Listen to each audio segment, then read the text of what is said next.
Hello. Okay, so welcome to the stream. As usual, this is my weekend Saturday and Sunday stream at 2:30 p.m. where I work on a Sudoku Solver.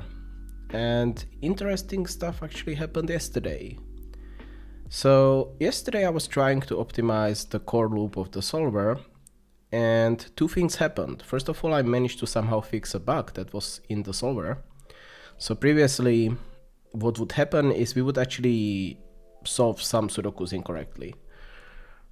And that bug is gone, which is good.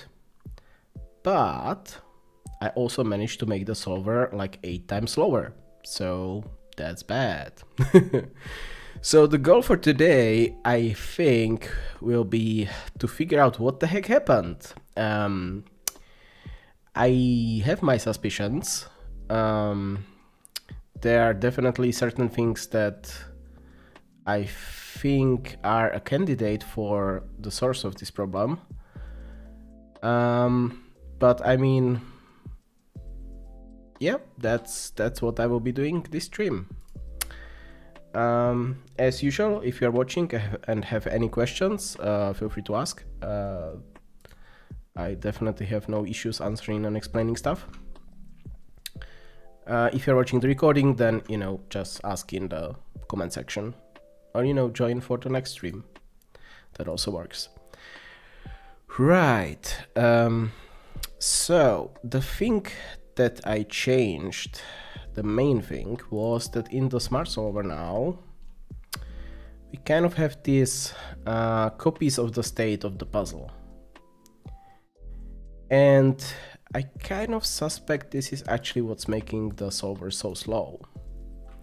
But to verify that, let's have a look at the profile, because that's what you should do every time whenever you do this thing. So I did already record a profile.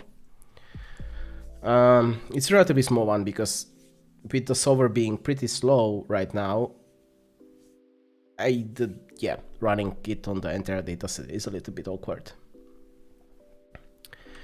So if you kind of remember the previous profiles, like, this looks very different from the previous profiles. There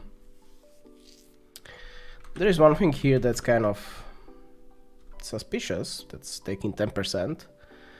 But I mean, this should not be causing, the solver to run 8 times as slow. So one thing I kind of realized that I'm doing that's very silly is I'm using a hash table for a thing that we can easily represent with our Sudoku square. And that's definitely a thing I want to fix, because why would I do that? It's very silly. So that's number one. Number two, when I look at, not actually here, this one, right? Can I get the, yes. So there is this very suspicious thing here. And I think where this piece of code is actually coming from is actually let me just go to this, changed blocks, right? Oh no, that's actually a different code. So that's not, okay, where is this one coming from? So that's curious.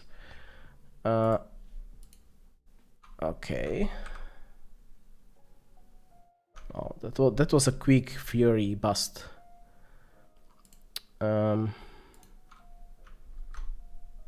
Numbers.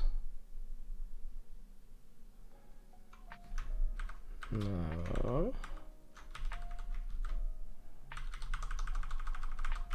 Interesting. Okay.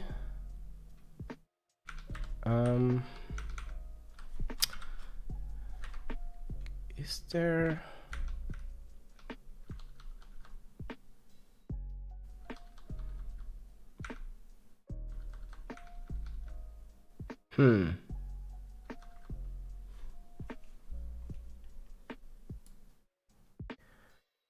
Because what this is doing is definitely looking at like result x times size plus y.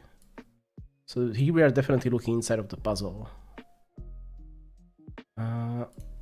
Okay, let me just look for this piece of code. Where is this actually coming from? No. No, doesn't want to cooperate.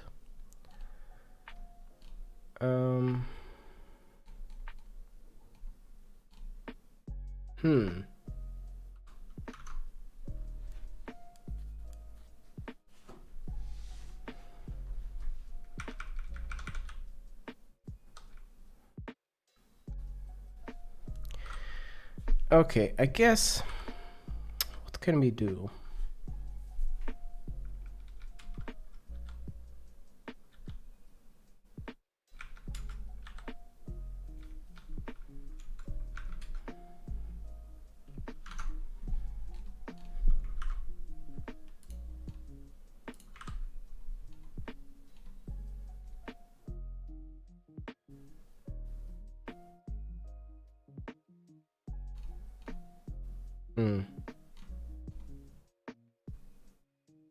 Ah. Wait, it's this one.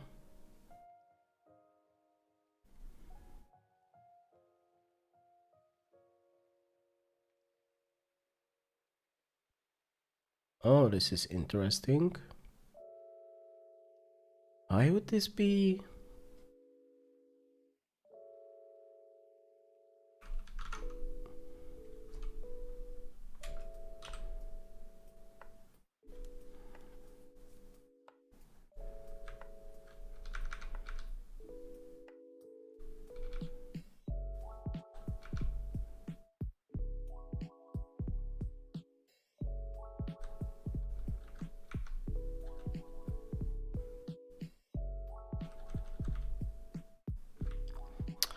This is quite a curious profile. I'm not quite sure.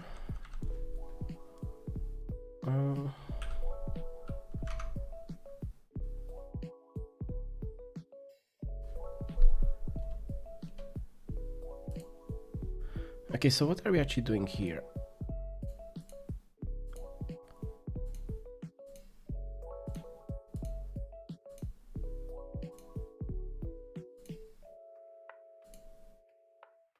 Okay, so for the result,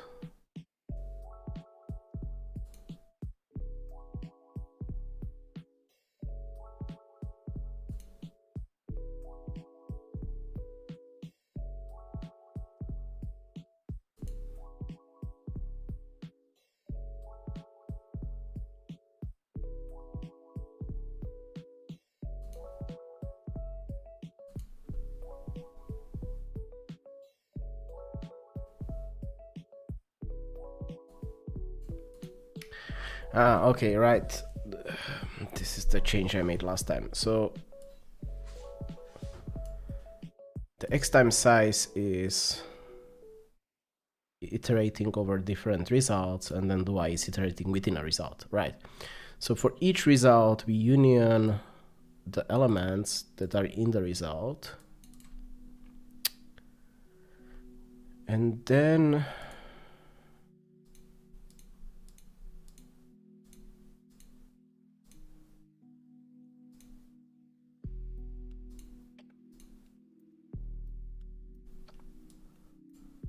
oh, this check is wrong, isn't it?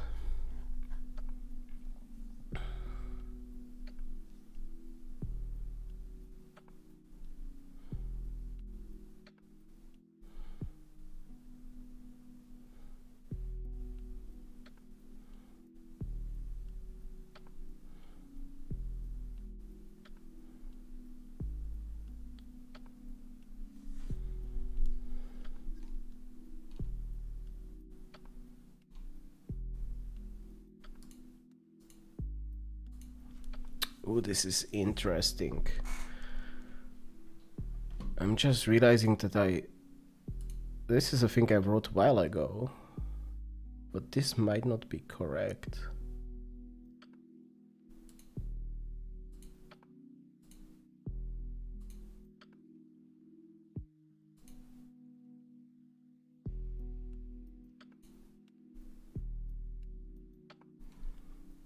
Because, okay, so what we do here again, and recursive set find, let's do this one. So we pick x squares. So if the number of possibilities within this square is x, then these possibilities cannot appear anywhere else in the block. So basically, if we union those x squares together, and together those squares have x possibilities, then obviously those possibilities cannot appear anywhere else in the block. So that's what I'm doing. Let's go back in the code. That is what I was doing here. So I union the possibilities.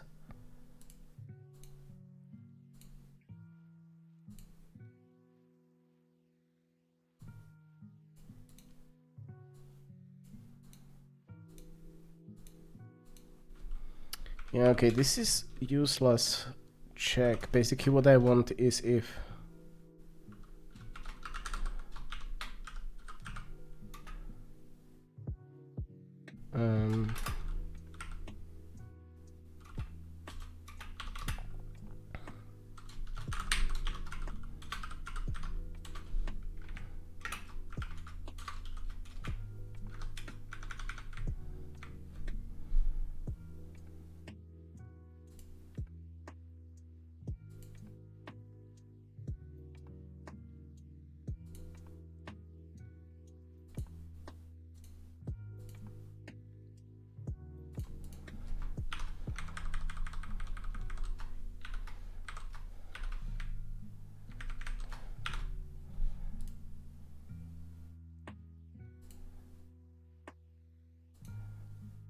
okay, so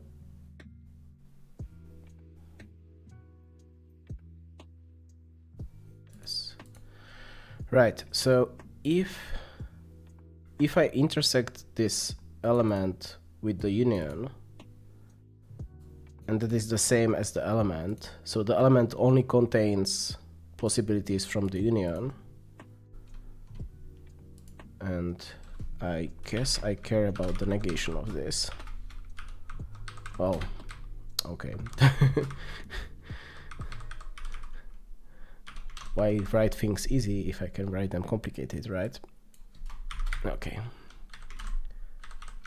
Then I just do this.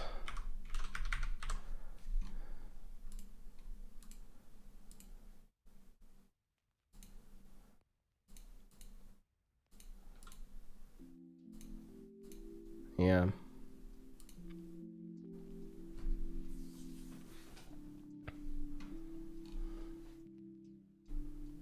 Okay, did I make a similar mistake with the other one then?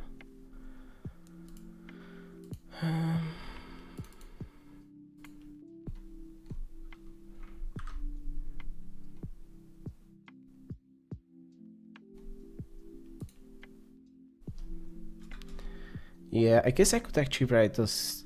Yeah, this makes more sense. So let me just write an extra function for this, because then we don't have to do these crazy unreadable operations. So this would be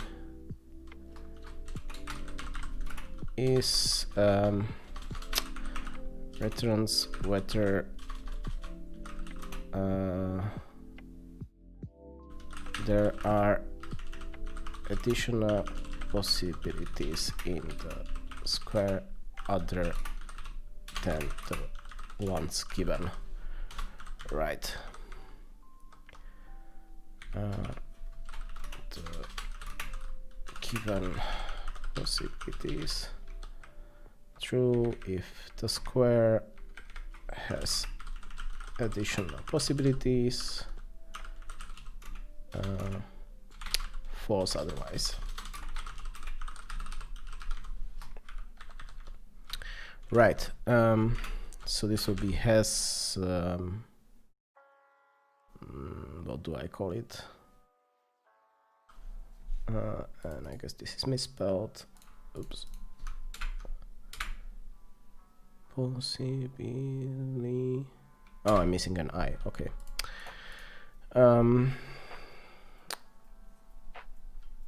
Has extra possibilities, I guess.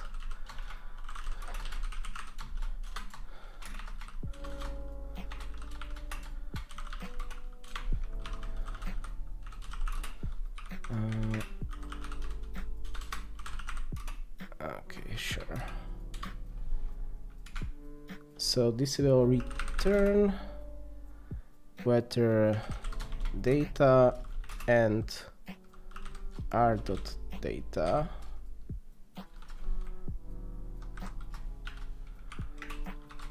is different from data.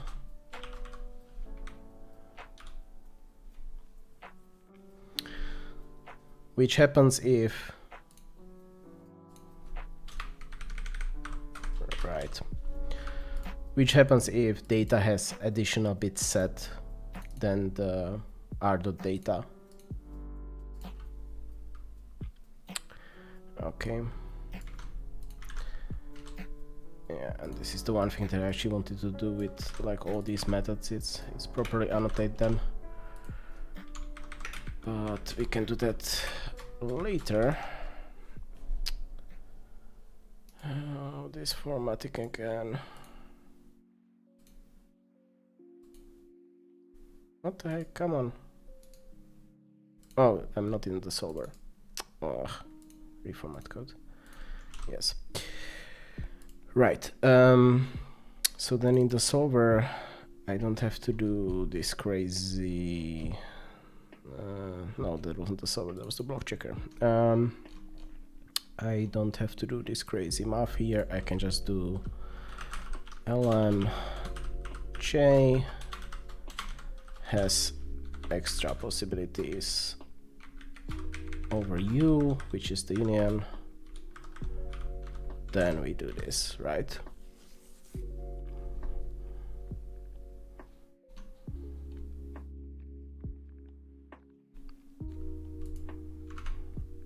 Okay.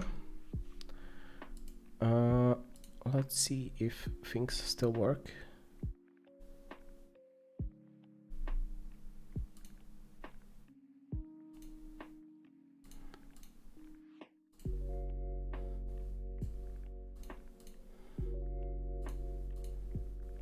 Okay, things seems to be working. So let's just see if this did anything at all to our performance.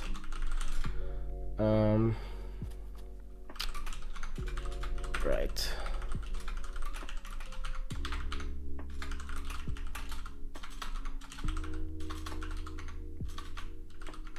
Okay.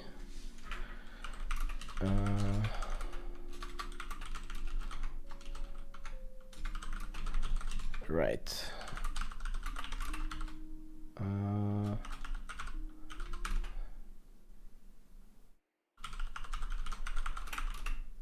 So this was application of make it groups, right?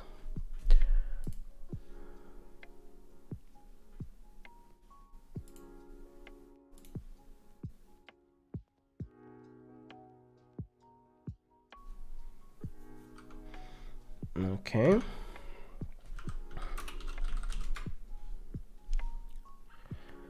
Right. So now I can pull it here and rebuild.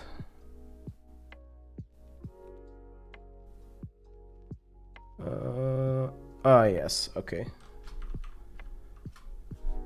Yeah, I should definitely do that. But let's do that in the next loop. Where the heck was it? That's in the smart solver, right? It's over here. Yeah, this was a silly mistake. Shouldn't use move here. Okay.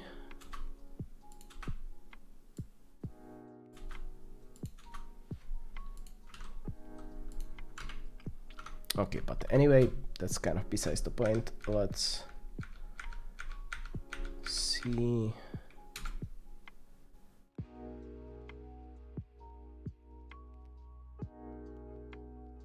If anything changed. So now it's running in 9 minutes. Well, okay. Let's try the previous version because I don't remember how fast that one was, unfortunately. So let's try again.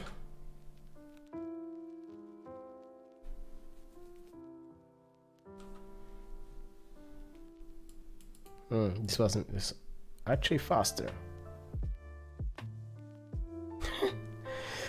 Okay, we are just making it slower and slower. That's amazing. How could this possibly be slower? This doesn't make any sense. Like I just replaced a loop with a single check.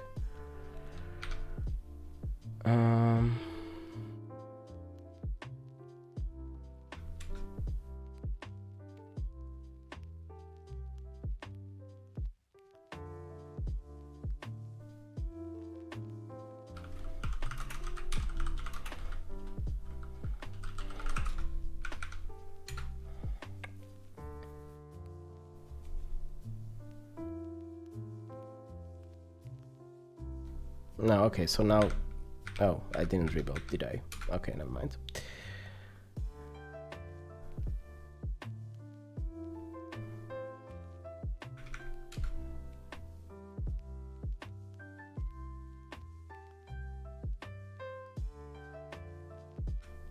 No, okay, so this is...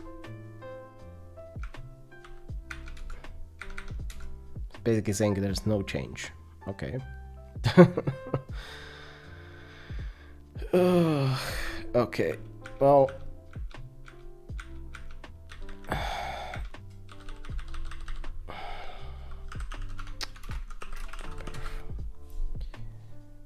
I want this.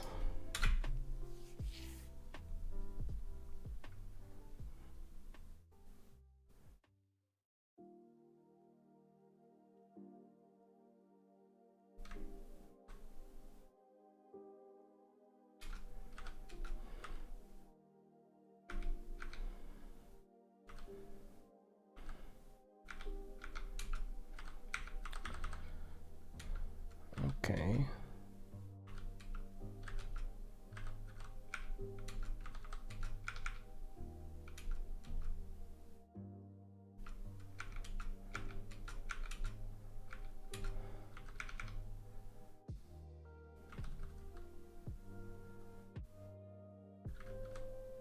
Huh.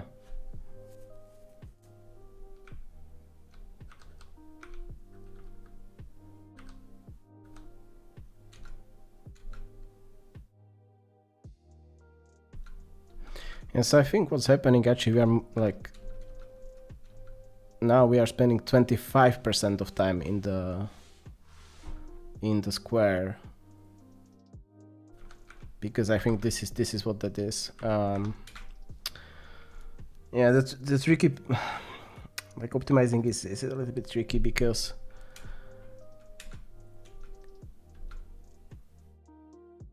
like we kind of want this stuff to be inlined, but also, yeah.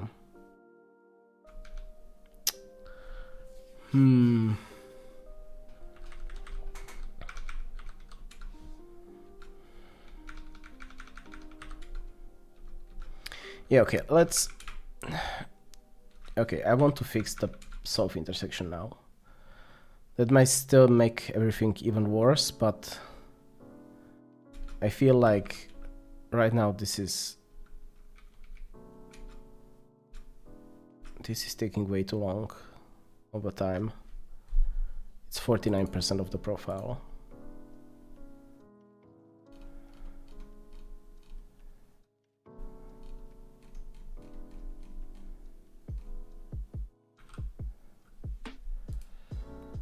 Okay, so what do we need for those?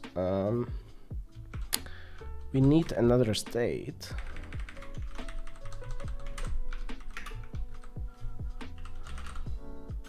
So this will be for the intersections.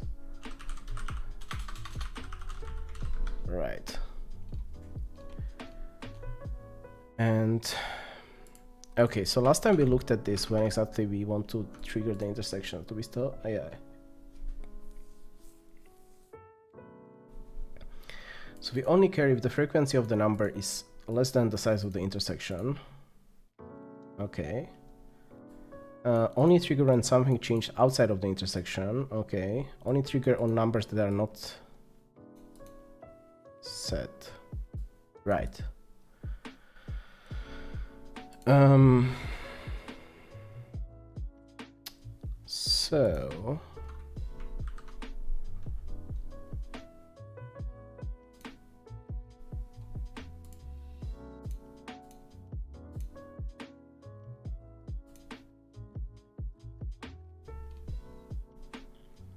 So this is the code that calculates the intersection.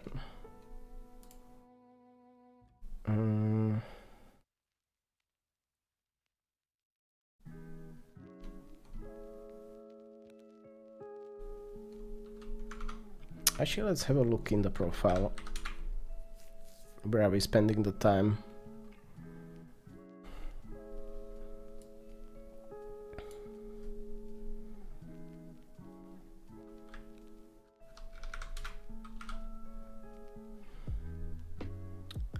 Okay. Intersection.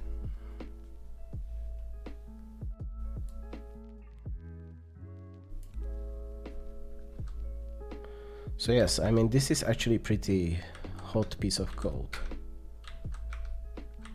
It's 10%. Then not much is happening over here.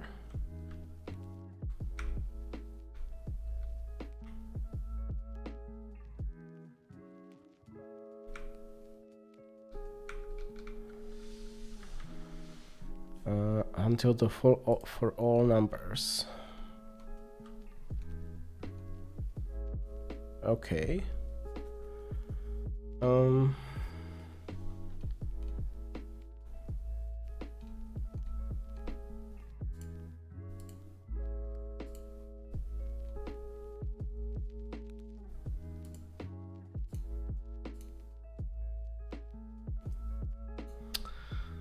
So the cardinality of the number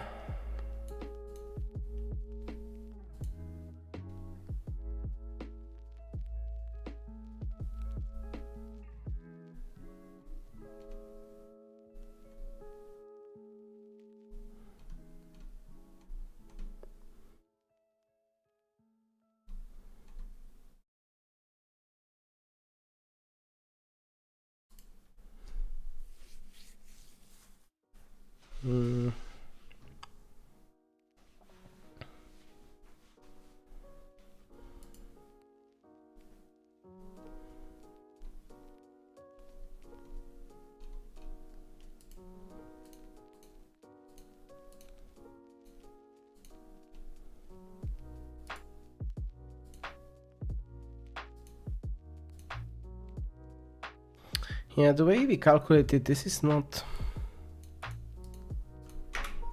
I guess I can do the and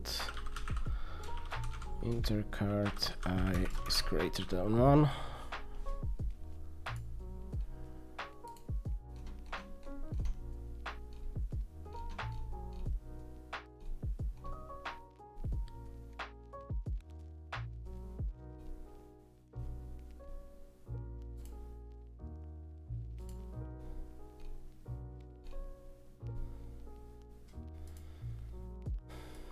We can really, yeah, okay, we cannot really do anything with this.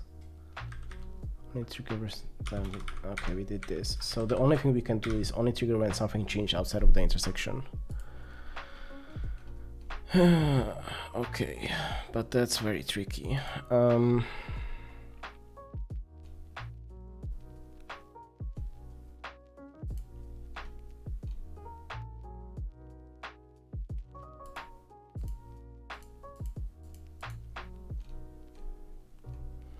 I guess I could simplify that and just say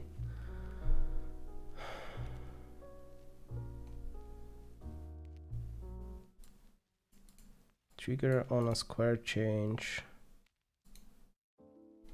Yeah, only trigger when something changes outside the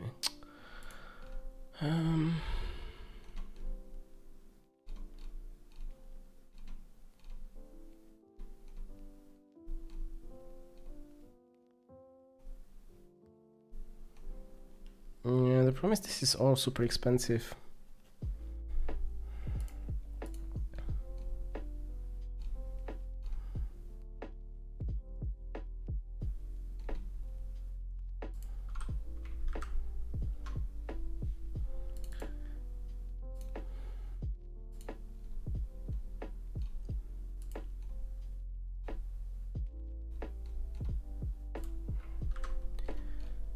Okay, let's think about this. So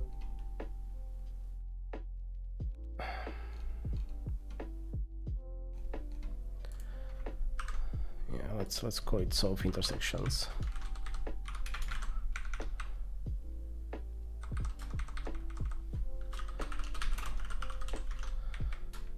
We don't have a size, we do have the puzzle, we do have the solve stats, yes. So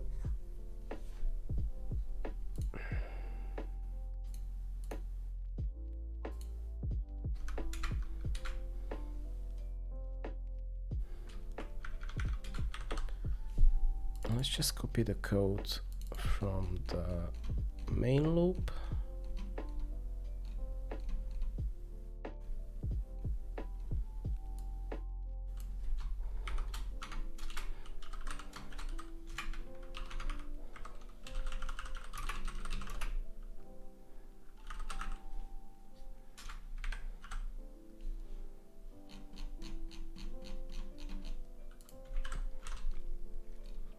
Right.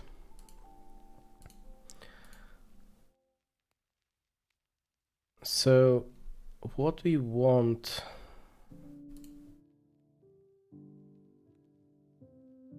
is basically get pair of number and a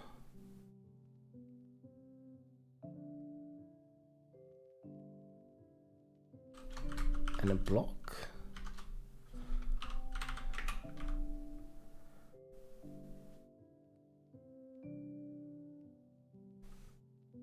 Yeah.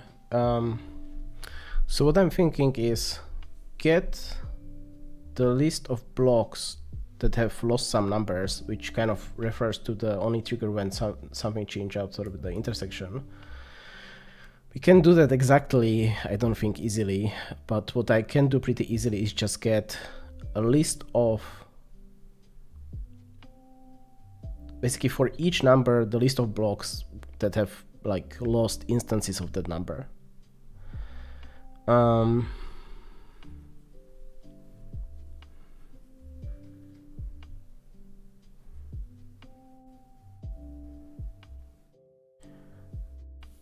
I mean, this is almost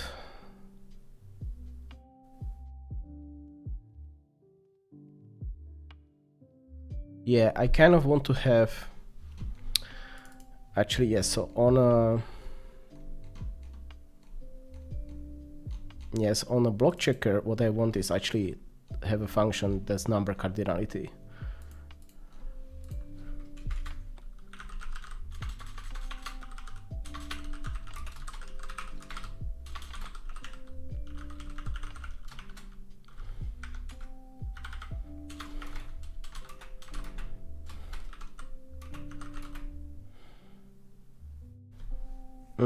Okay, but that wouldn't work for the state, I just realized. Okay, never mind.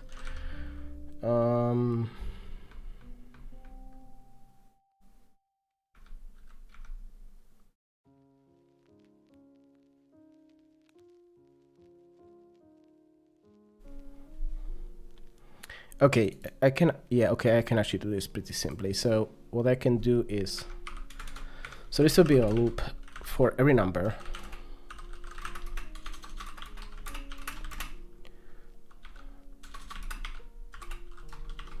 Right.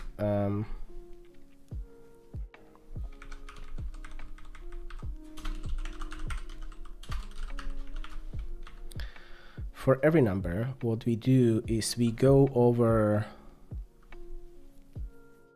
all the squares. So Sudoku, okay.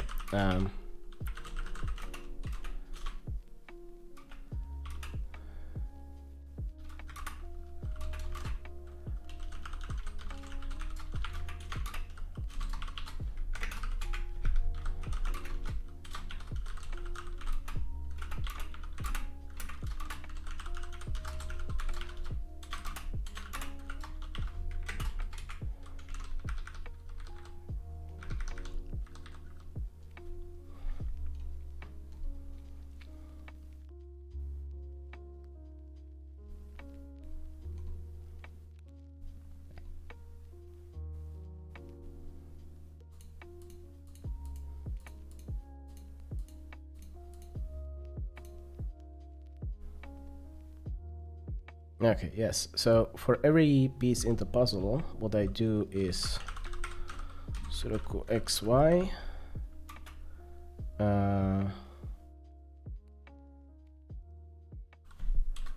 Or I guess state x times size plus y minus the Sudoku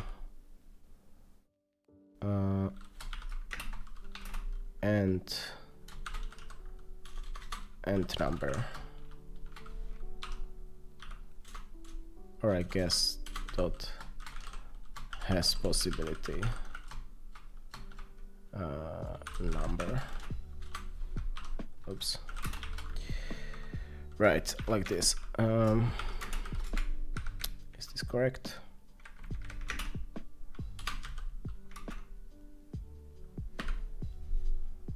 This should be correct. I'm not quite sure why.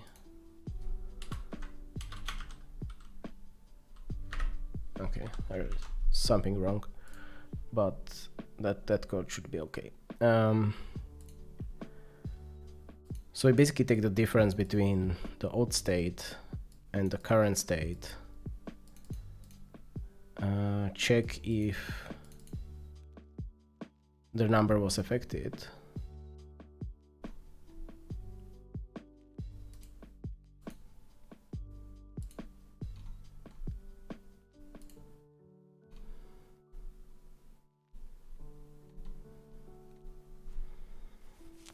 So this gives us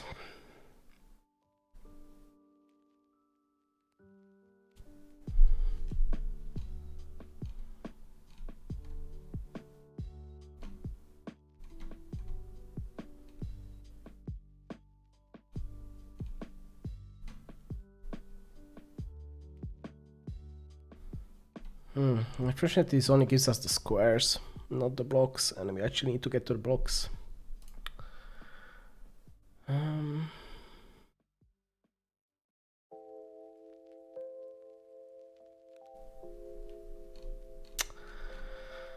Damn it.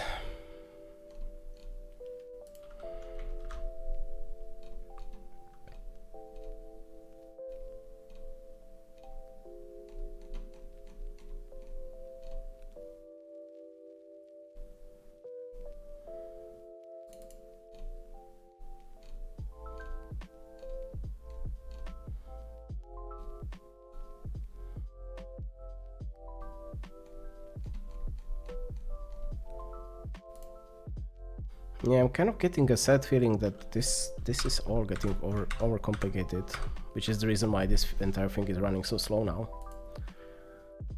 I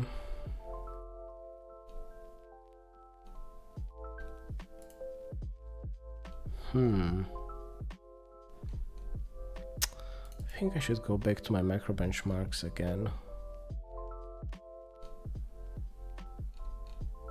and see what the changes do.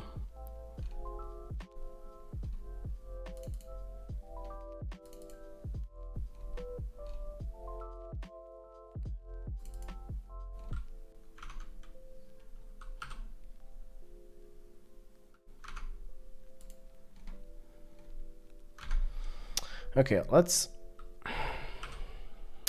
do a thing. So I wanted to sanity check one thing. I wanted to see if, oops, if the slowdown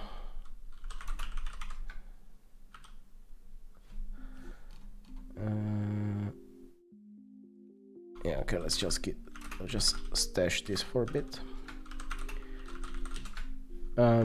I wanted to see if the slowdown is coming from me removing the bug, or if it's actually coming from the how we handle the changes now. So I know that the bug was in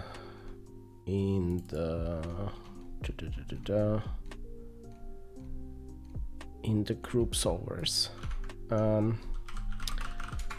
So let's go to this version.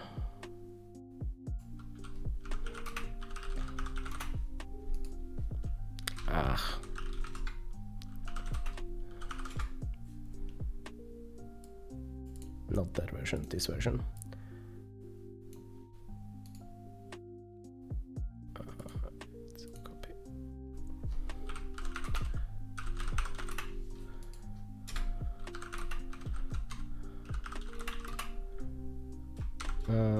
Let's call it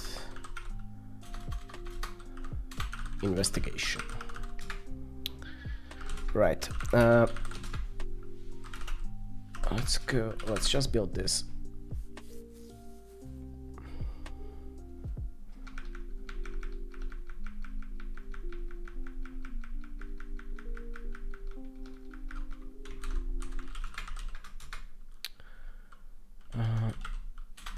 In Sudoku.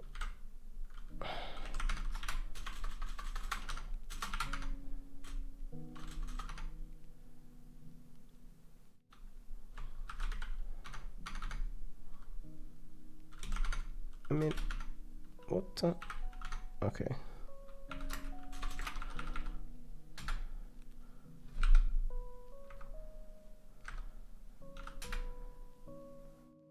Yeah, okay, so, I mean, this is very clearly so much faster. So, let's try to see if we can figure out, okay, let's just actually find a puzzle that actually doesn't work. Yeah, okay.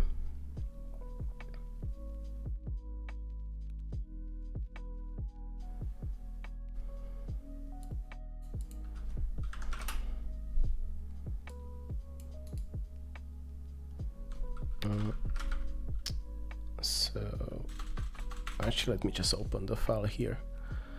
So file open, where's my, yep.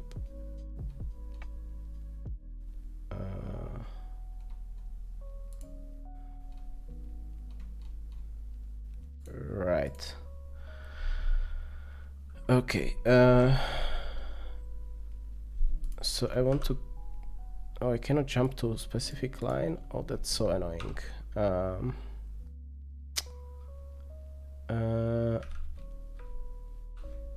A view. Oh, I definitely want line numbers. Come on. Oh, it's also not showing me line numbers. Oh, that's double annoying. Oh, okay. Well, let's get another terminal in that case. So this one can sit here in the corner, and in this one I will actually open the file. So I want to open the Sudoku one, right? Okay, I want to go to line 42195, right?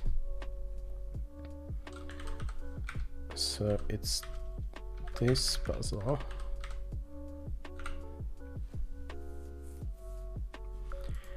I guess I can just put it inside my test.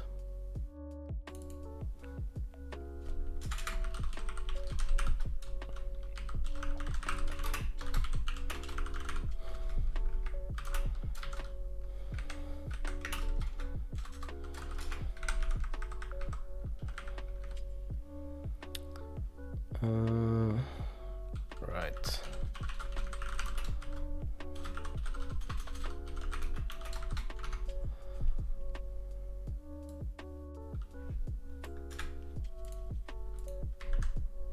Okay. Oh, hey, welcome.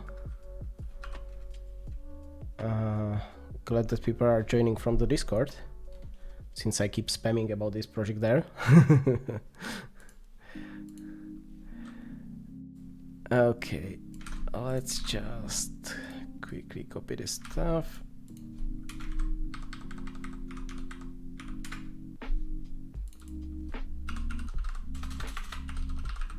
Right.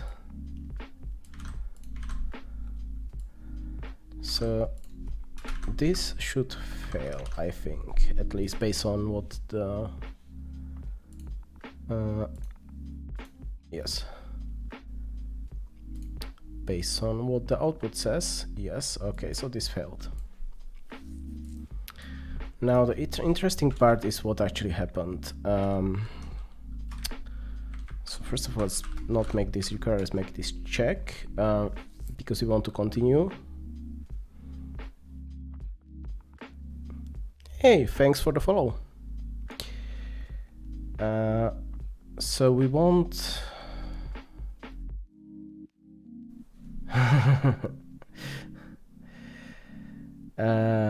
I definitely appreciate likes and follows and stuff. By the way, if you have like any questions, I know that this can be like super in-depth and hard to understand, but if you have any questions, I'm super happy to explain anything. Okay, I want to test debug print.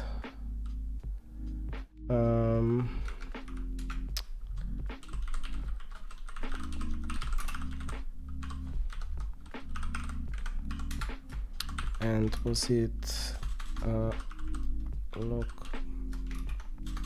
Okay, I don't remember how to lock things in this framework.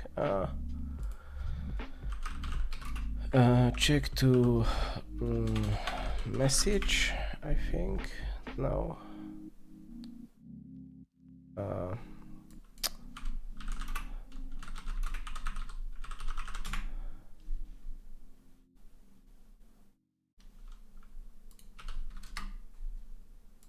Oh no, check catch. Bah. Yes, that's what I meant. Message, no. Logging macros, okay. Info, okay.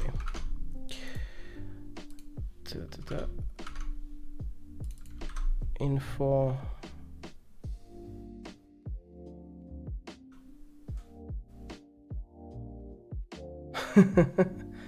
What do I think about web developers? I mean, that's what exactly do you mean by that? Because I mean, technically, I am a web developer. I'm just on the very, very back end of things. Like everything is web now, so like where do you draw the line? Who is a web developer and who isn't? Like, is someone like writing the server in Node.js a web developer, or do you just count the front end, the HTML stuff, you know, Vue.js, whatnot, as web developer? Like, where is the line?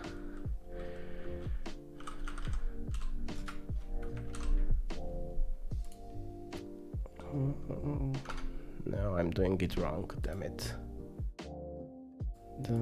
No, wait, what? Oh, so it actually works. Okay, so let's see what this prints out.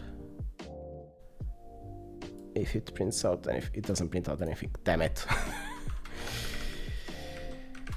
Yeah,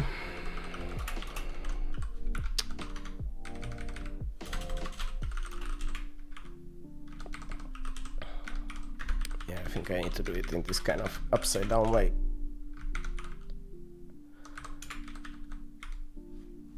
This should work. Yes, okay, now this worked. Okay.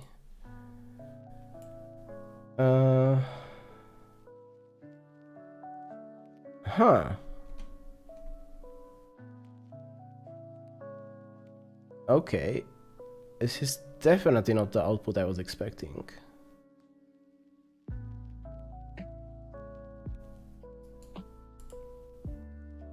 Why would this...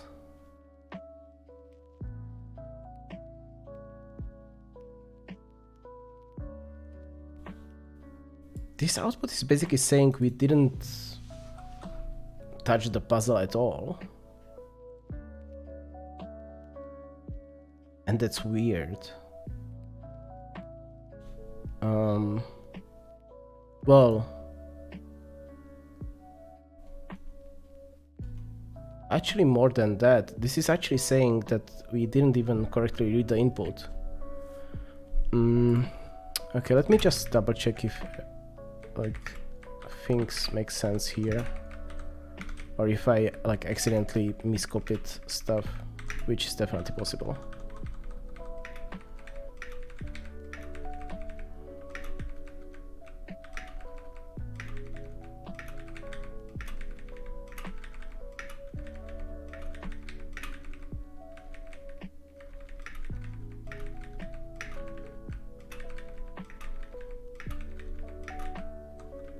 Okay.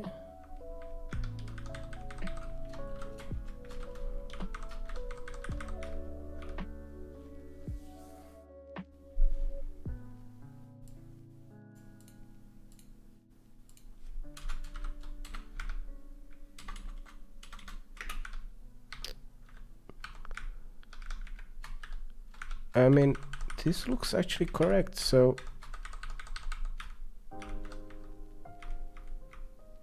I'm quite puzzled by this puzzle.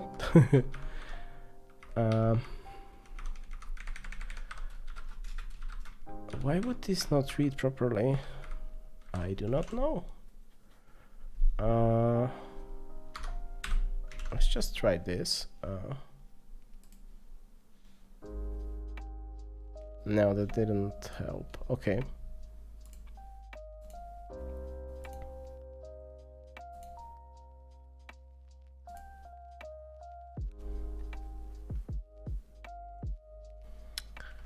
I guess I can just see if we correctly read it here, so I can just do a check. Puzzle 0, 0.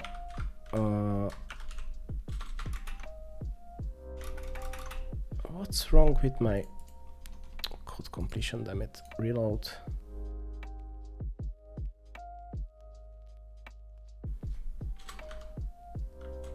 Oh, sorry, not puzzle, test. Test 00 dot is set should be definitely true because that's an 8, and value should be an 8. Okay, let's quickly run this. Okay, so this actually doesn't get like somehow read properly. What the heck?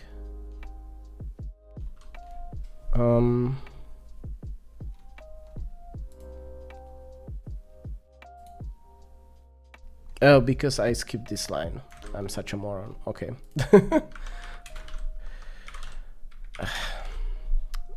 I skipped the actual reading of the puzzle and then I'm so confused that it doesn't work. Okay, so right, so now it actually passes. So that means I got the wrong puzzle out of the input. So I think it will be the one that's on the line before. So it will be this one, the 7. Oops, no. This thing, yes.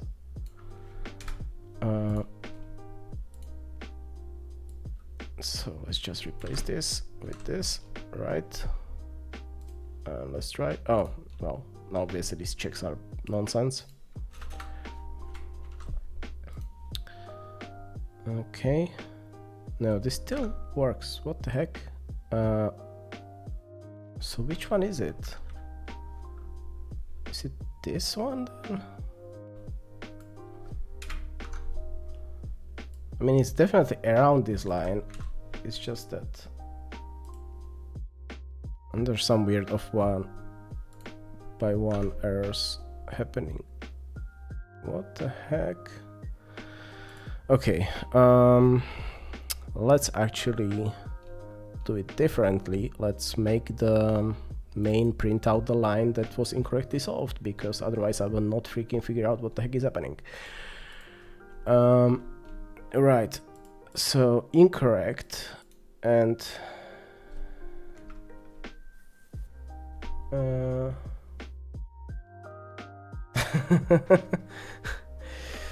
well, I mean, again, like, what exactly do you call web developer? Like, yes, there's, you know, these days, like, people that actually write, like, I don't know, Windows apps or stuff like that, like, that's quite rare. Like, not many people work on that. Like, most of the things are, like, you know, websites or, like, services or stuff like that, and that's all running on the web, so, like, inherently, it just matters where exactly you draw the line. Like, you know, like, if you said, like, what I think about front-end web developers, like, then I might have an opinion, because that's actually a meaningful question, but you know, there's many layers of backend, and for serious stuff you do go down to C++ or something similar that actually is performant. Can I get at the line here somewhere? Output pause expected comma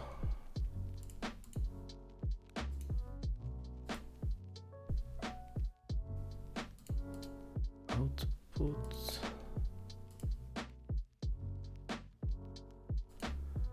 So I read the. Okay, this is a little bit annoying. The problem is I read the puzzle directly from the input.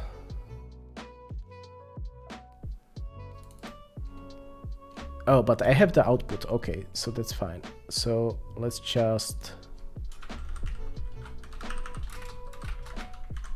Oops. Let's just print out the output.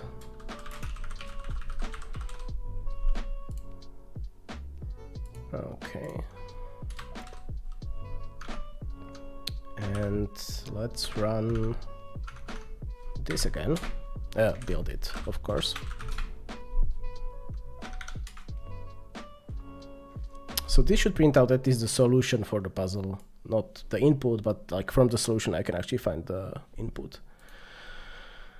Okay, so 9 at line, okay, 42195. And I'm looking at the 9347.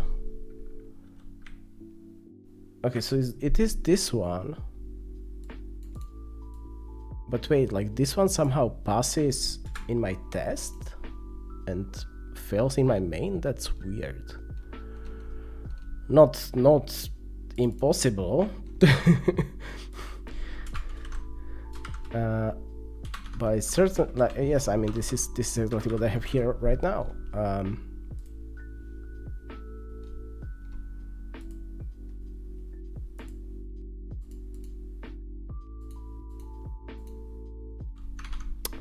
But okay, so the problem actually is that this gets solved incorrectly. So let's see what the output actually is, right? So this is what we expect, not this. Oh, this copy paste in Windows is so annoying.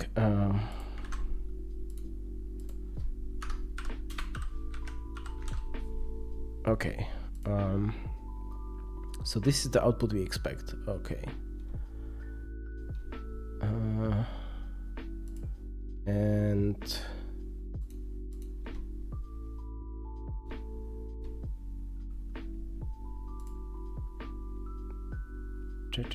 and I guess we just loop over the puzzle, right?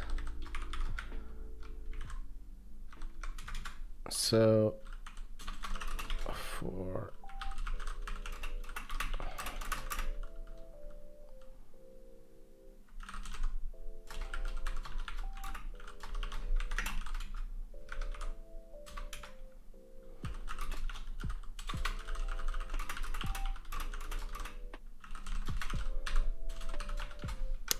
why am I writing res? This should be the puzzle itself test. Yeah. Right. So we loop over the puzzle, and if we find the difference, then we just report the difference. So check that test ij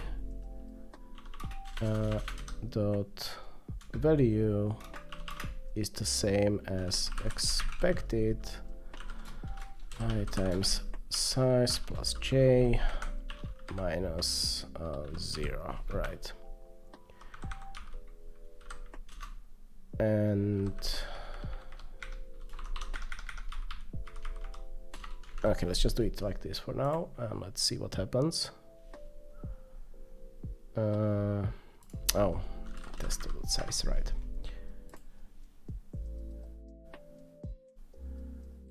Okay. So yes, but we have definitely some mismatches happening. Okay. So when that happens, I guess we want to do the info thing.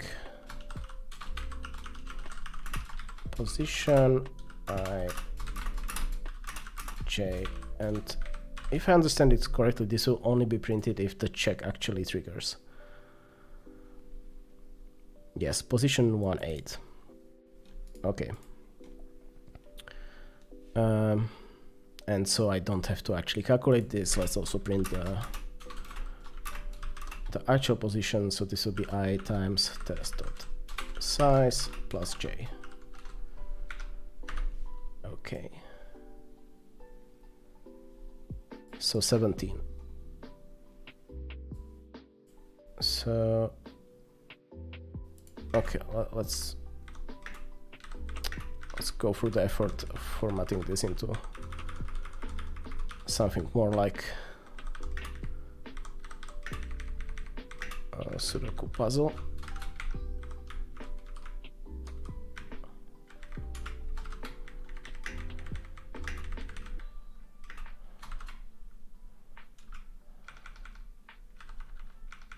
Okay.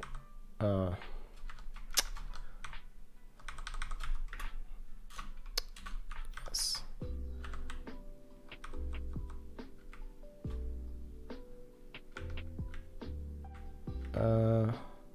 No, that was correct. Yeah. Okay. Like this.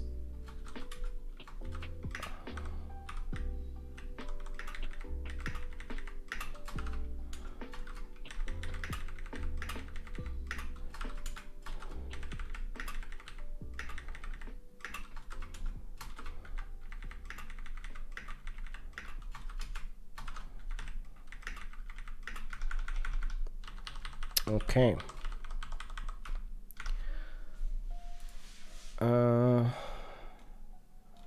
Oh shoot, but now we cannot do... Well, okay, let's just save this. Let's go back. Oops, that's a little bit too much. And let's just put this into a comment.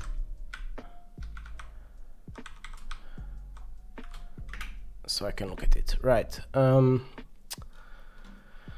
So again, this was position 1.8. So it's this 4 over here. And we made it an 8. Which is quite curious because there's an 8 right next to it. Okay. So what actually, how actually does this look in the debug print?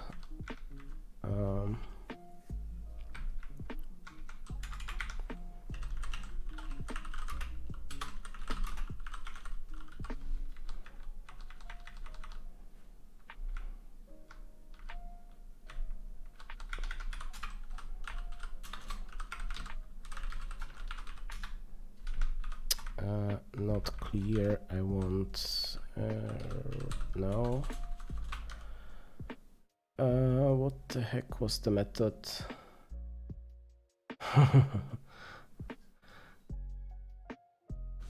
Sure, go for coffee. I also have coffee here.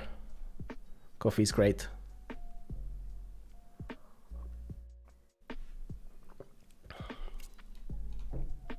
Okay.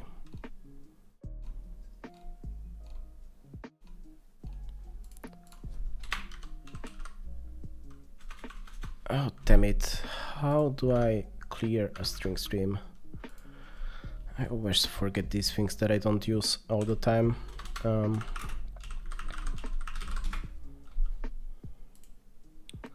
String stream. Okay,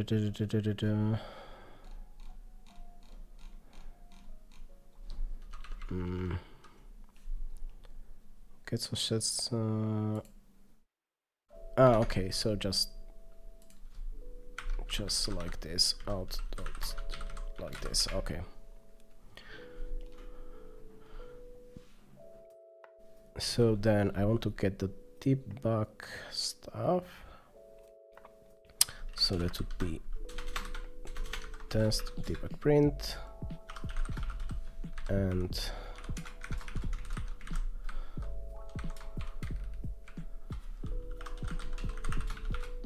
okay.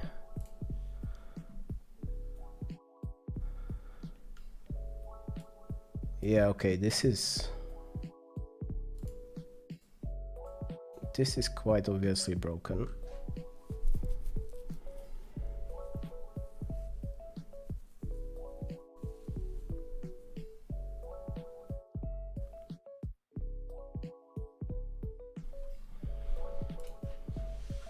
Okay. So how can we narrow this down?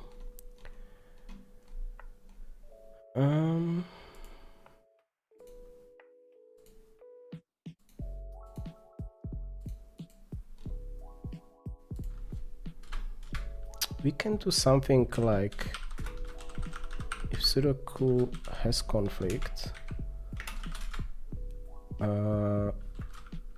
we can do, yeah, we can basically just do abort, which basically this will get us the place where the conflict arised. Right, so at least we'll know like which of the solving methods is broken. And then we can go from there.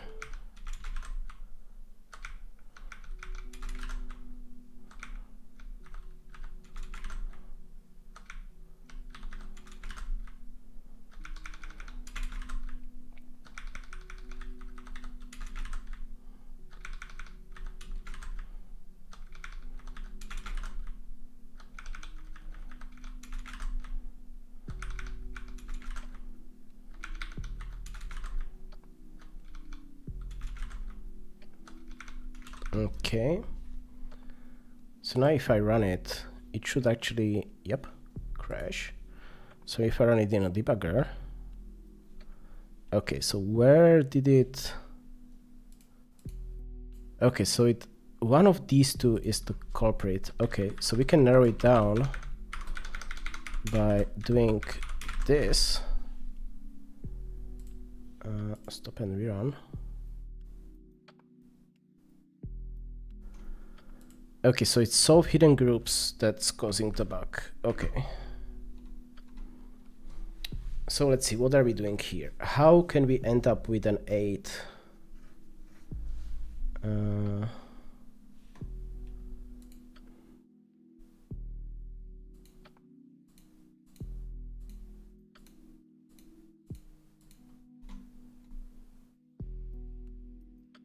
Okay, let's just check if it's in here, the problem.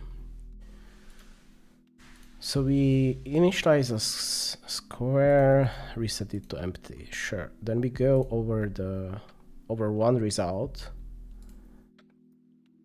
We add the things. Wait a second. Recursive number find. Does this return count squares?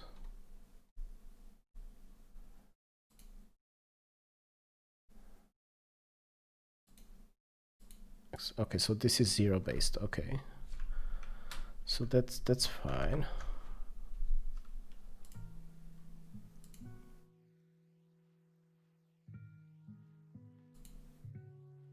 Okay, so this is just like simply a square that has those numbers, oops, those numbers as possibilities. Then we count the squares. Sorry, no, I'm looking at the wrong thing still. I want to be, okay, here, okay, right. So yes, so this square is result plus, yes, so this is just a square with all the numbers that we picked as possibilities. So inherently this will be of size 1 because this we are calling it for size 1. Yes, okay, so that's fine. Then we go over here. We go over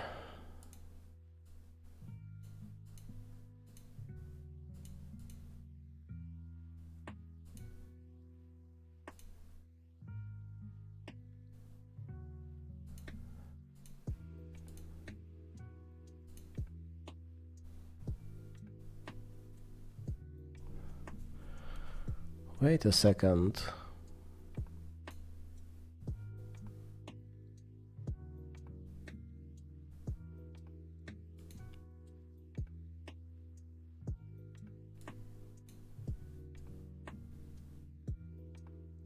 What the heck? This is completely wrong. No? I think this is completely wrong, yes, because so we have found our hidden group, right? No, for hidden group this is correct. So we have found our hidden group. And for a hidden group, hey man. So for a hidden group, okay, I need to draw this on a Sudoku board again because this is getting confusing. Okay. So if we have 1, 2, 3, 4, let's say this is the situation, right? So if we look for singles, we find the 5 as a single. So then we go over all these.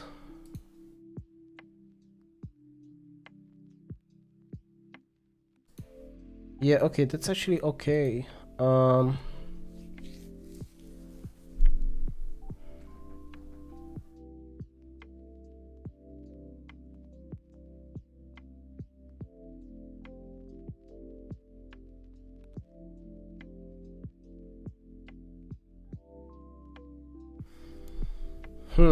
I think I need a slightly better debug thing because I suspect, like, wow, this is the place where we make an error. So in our case, basically, this was like there was with an 8, but basically, I think we had this kind of situation, and this basically got simplified to an 8, which is of course nonsense. But how would I figure out who like which of the solving methods screws it up?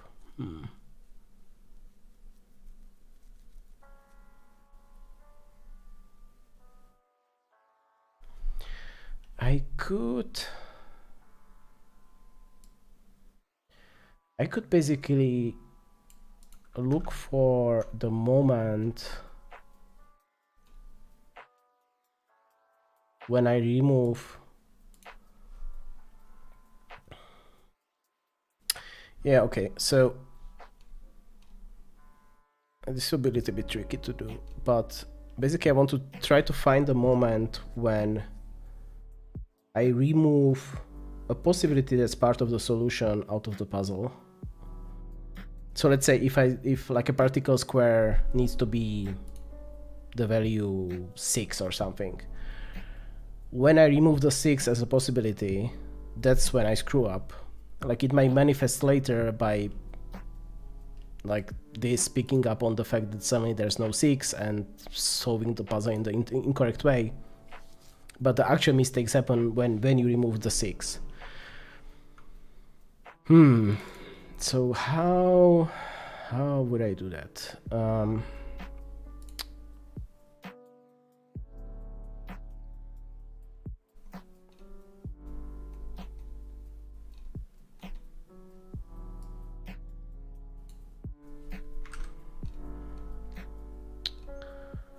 I could basically... Okay, let's just add some methods on the Sudoku puzzle for now. Let's create a method that will be just like set solution.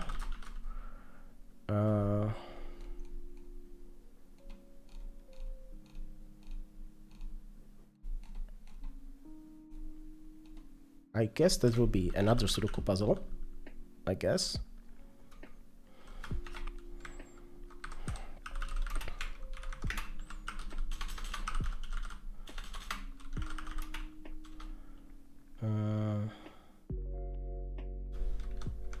Yeah, okay, I kind of need to make it a pointer for now, but that's okay. And I will just have a solution thing that I will store the solution into. That will be very simple. And then what I actually want to have, and this needs to be const. No, sorry, this cannot be const. What am I doing? Right. What I want to do is check against solution. I guess not. Sure, okay. Can be bool. So what we will do here is, okay, let's just put it somewhere. Yeah, here.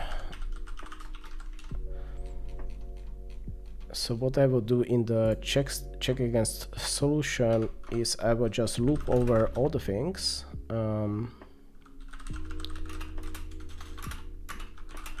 And if there's any, like even looking into the possibilities that are still in the puzzle, if there's any mismatch there, I will just report this as an error. So this should actually catch it the moment we make a bad, like, removal of possibilities.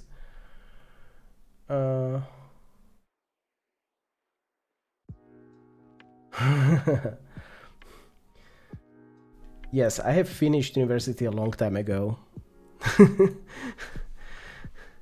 Bad habits. I have plenty of bad habits actually. Oh yeah, I did. Yeah, I can definitely talk about that. So that was actually two jobs ago. Right out of university, that was actually the time where like the big financial crisis hit. And I was looking for a job right at that point. So you can imagine how amazingly easy that was. Basically everyone was just collecting CVs, no one was actually hiring. So at the end I actually got hired, like not exactly at the university, but basically as a there was a research organization that hired people from like that worked in the university. And that was like the shortest hiring process ever. I just talked to one of the professors and he was like, yeah, you actually teach C++ at this university. You probably know what you are doing. You are hired, done. And I worked there for like 7 years. the problem was like after like a year and a half, I was like, yeah, like the people around me have PhDs, so I should maybe get a PhD as well. It was a very bad idea. I pretty much burned out like completely. It's and that was the main reason why I left the job. It like I from there on I am definitely trying to like keep some of the good practices, which was particularly hard now with the coronavirus thing and where everyone is working from home and stuff. Which, like, one of the things is don't mix up work and non-work to the point where like you should actually have different devices, which of course if you are working from home that's not easily possible. But yeah, I'm like, at least now I kind of know when I'm getting into the burnout stage, and I try to fix it by, you know, not getting it to get so bad that I just like say screw everything and leave. But it's definitely a thing, and it's super easy to burn out. Like, you don't really realize that it's happening until like you kind of look back at what the heck happened during the past like 3 years. And you see like, oh my god, like the things were really bad and you just didn't realize, you didn't see it.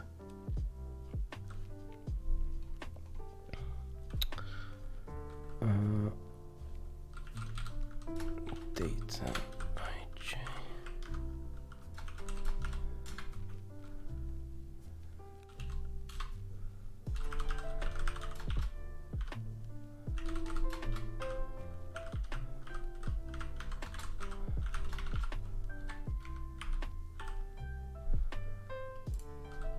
Okay.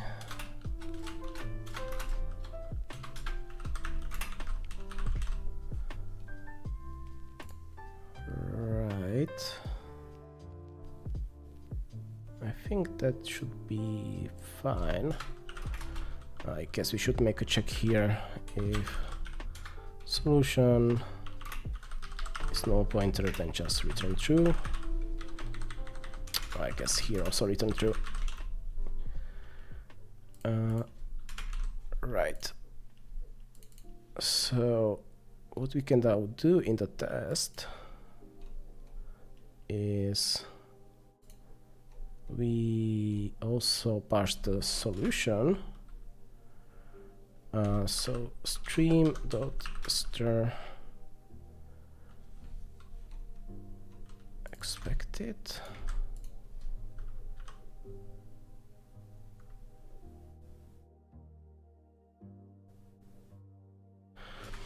No, I mean, totally, like, it wasn't just a burnout, you know, on the job. Like, honestly, what I did, I basically like cut out ties with all my friends and move countries, literally. I'm not joking, like that's what happened.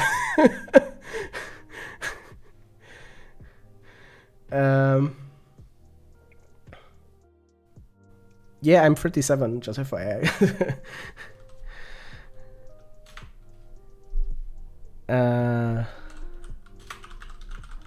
Solution.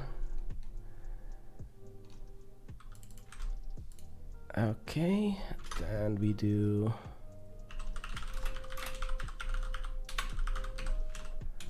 this, and then test.set solution. Right. Okay, then in the smart solver, instead of the has conflict, we can be slightly fancier and we can actually do the check against solution.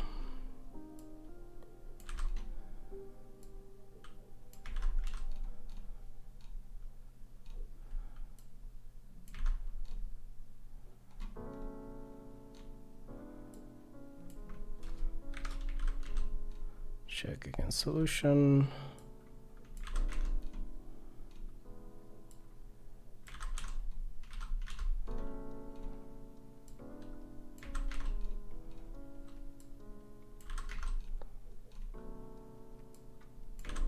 Okay.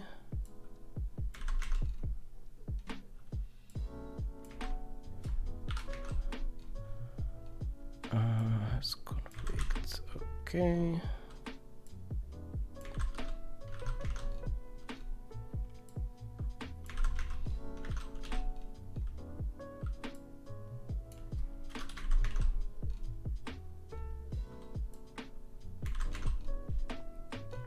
Actually, I should just do this for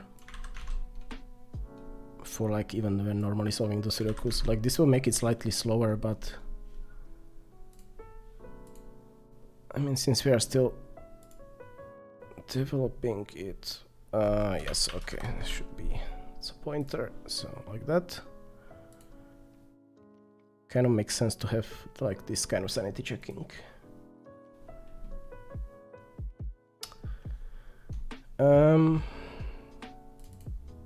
Okay, interesting. So it still happens here. This is the first time we run into the problem.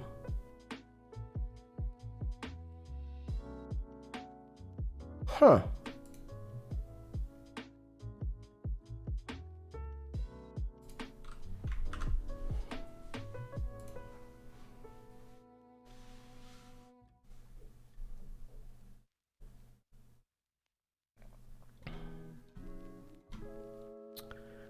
Can I somehow...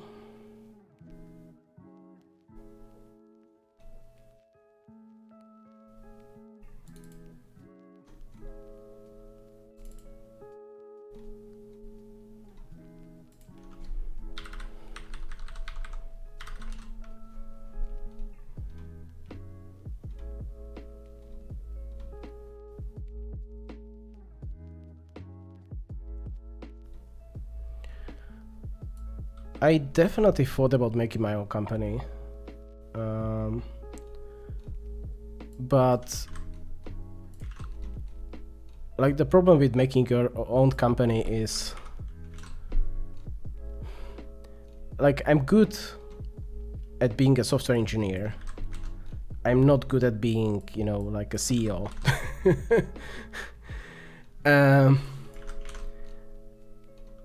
And I never really found like the people I would trust to like make a company essentially.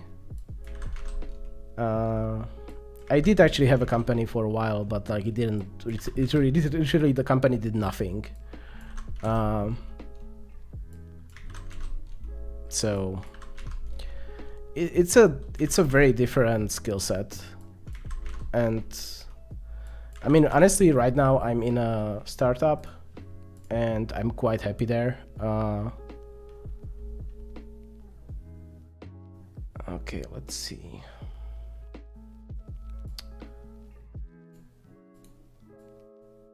So it's actually this 8 over here, but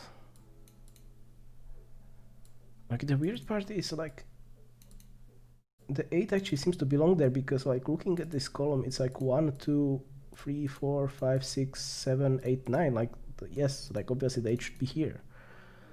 So this entire column is wrong.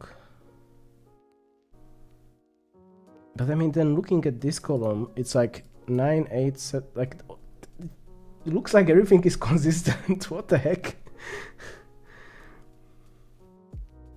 It's just these two 8s are nonsense.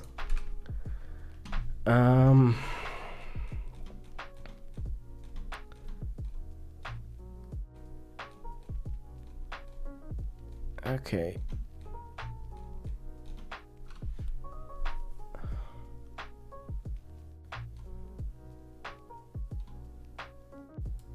Well, let's do a different thing. Let's just return false here.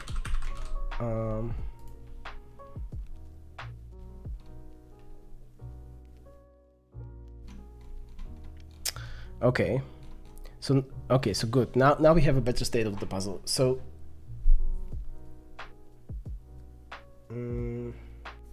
oh, but this is a different bed. So yeah, okay. So I'm interested in this one. Okay.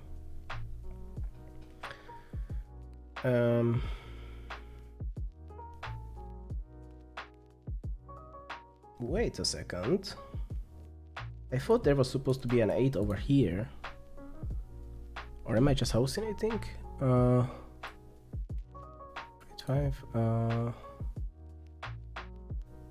Oh, no, the 8 was in the solution, actually. Okay, so...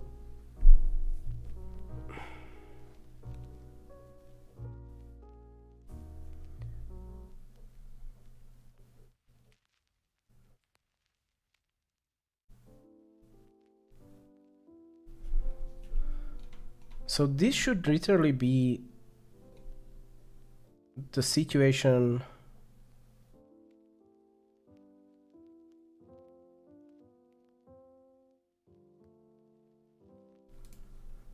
Oh, it's fine. I just don't answer personal questions. If I feel they are personal, that's fine. Feel free to keep asking.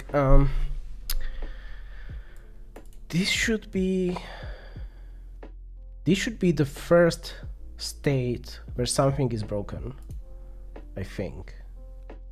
So the error already should be here. So let's try to see what the error is. So 9 is still here. That's fine. 3, okay. 4 is still here. 7, 8, 5, 6, 1, 2. Okay, that's all okay. 6, 2, 1. Okay. Did I just misread that? No. 6, 2. Oh, wait, no. Yes, I misread that. 6, 2, 5. Yes, okay, so that's fine. 3, 1, 9. That's okay. 7, 8, 4. That's fine. 8, 7, 1. 6, 4, 2. That's okay. 3, 9, 5. That's okay. 5, 6, 2. 9, 7, 4. 1, 3, 8. 3, 4, 1. 2, 5, 8. Okay, this all looks correct. And it also looks kind of untouched.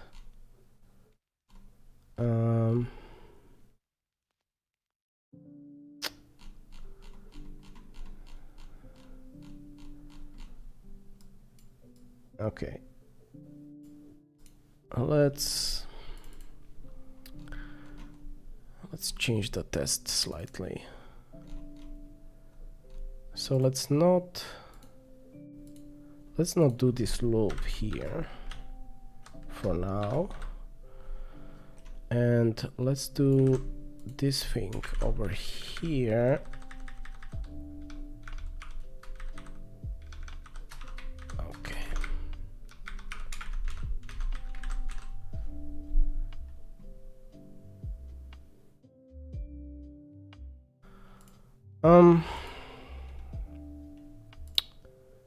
Sharing tips. The thing is, I would give different tips to like people at different stages of their career.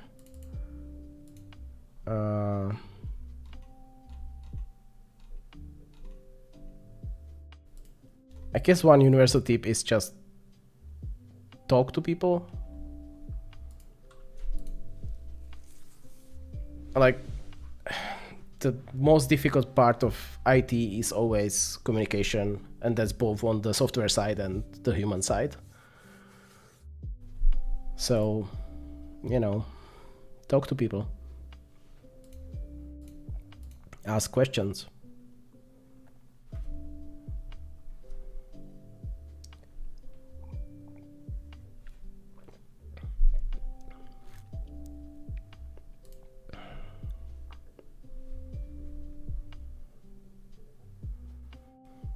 This is very curious.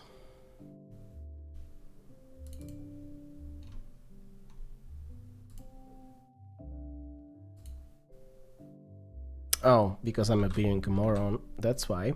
Okay. Oh, why is it always make these kind of stupid mistakes? No, I want to keep the about here. I just want to change this.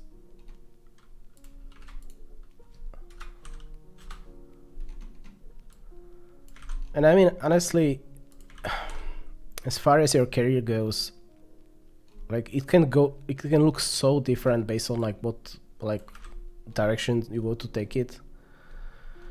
Like for a while, like in the job that where I actually had the burnout, like I was literally irreplaceable for the company.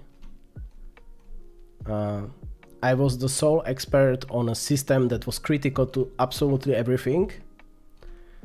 And after I got hired, they had to actually downscale because of the financial crisis was still ongoing. I was like one of two people that was on full work hours in the entire company when they like kicked out a bunch of people. And I was like not exactly a completely fresh hire at that point anymore, but I was so irreplaceable that they had to keep me at full hours. So like if you go that way, it's a very different like mode of operation than if you are just, you know, one of the bunch. It has very different implications on like your stress levels and stuff, and you know, like from one perspective it's very cushy because yes, like you are irreplaceable, so what the heck will the company do? Like on the other hand, like if you actually screw up, you have the potential of killing the company. And if you do screw up, you will, and you know, in a minor way, you will never hear the end of that. Like I had a couple of screw ups in the company, and like it wasn't fun, I can tell you that. On the other hand, like I worked at Google for like 3.5 hours, and there you are just like, you know, you are one drone out of like, I don't know how many thousands. It's a very different environment. And now I'm in a startup, which is like also like a completely different environment where like pretty much everyone is irreplaceable and replaceable at the same time. It's kind of a weird situation because like everyone kind of works on everything. Okay, finally we are looking at something interesting. Good. So okay, so this puzzle should have an error in it. Okay, let's look through it.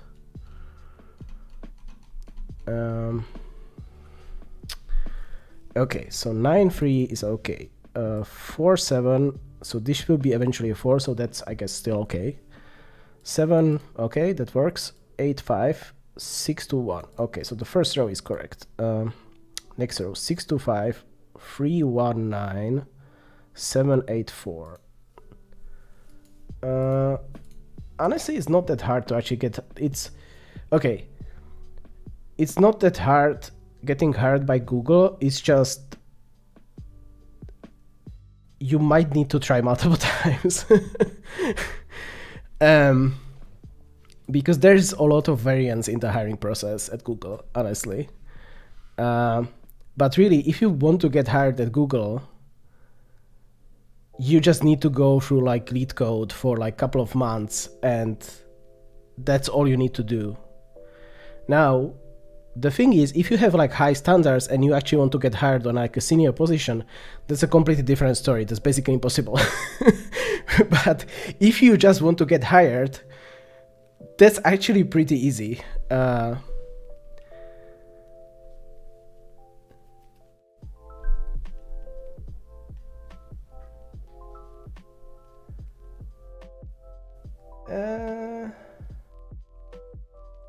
I don't think I got ever asked about my education, honestly. Like at the moment you have some industry experience, I don't think people care. Like some positions might require you to have like a PhD or something, but other than that, like people really look at like what did you do, like what, you know, what projects you actually worked on, what projects you finished. That's kind of the thing that companies look at. They don't really, you know, go, oh my god, you have like you know, you finished this particular university, so you must be amazing, even though you finished the university like, I don't know, 15 years ago or something. I think it matters, you know, like for the entry level jobs, sure, because that's like the only thing that they can go off, right? Like, sure, okay. But again, like, imagine that you already worked for like 2 different companies in the space, and there's like on your CV, there's like an obvious progression that you started as like entry level, and then on the next company you were like, you know, the not exactly senior, but also not exactly junior position, whatnot. Like the next company will not really ask. They just say, oh yeah, you already worked like, I don't know, 5 years in cybersec, so good enough, you know? And especially like in these kind of niche areas, I would definitely try to like attend conferences and stuff, and try to like, you know, talk to people, make sure that like at least like some group of people knows that you exist, essentially. Oh, I think I found the error finally. Okay, so this should be 138, and the 8 got removed from here somehow. Okay.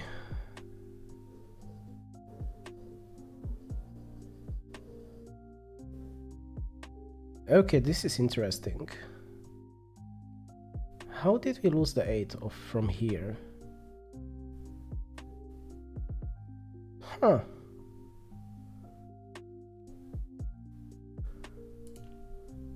Let's reintroduce the upwards into the code.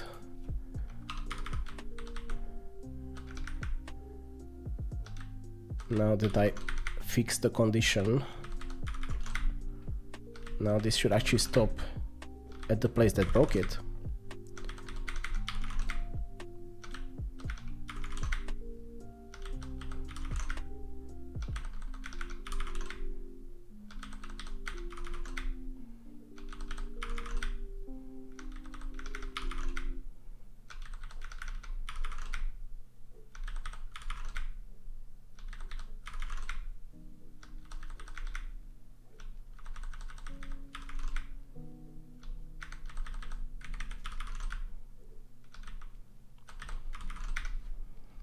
Okay, let's see. Yes, and where exactly does this get?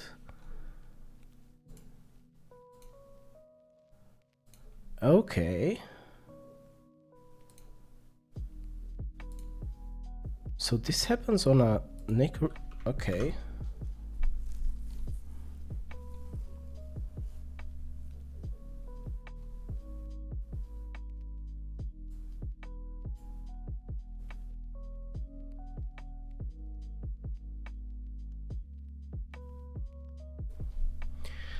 Yeah, okay, let's reintroduce the thing that I did. I want to go to Git. This one. How can I see the diff here? These UIs are weird.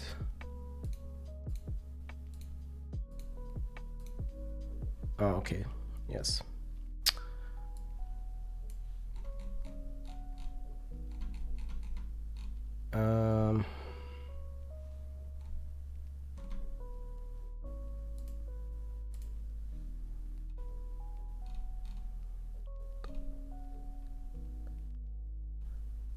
Yes, okay. This piece of code I want to copy.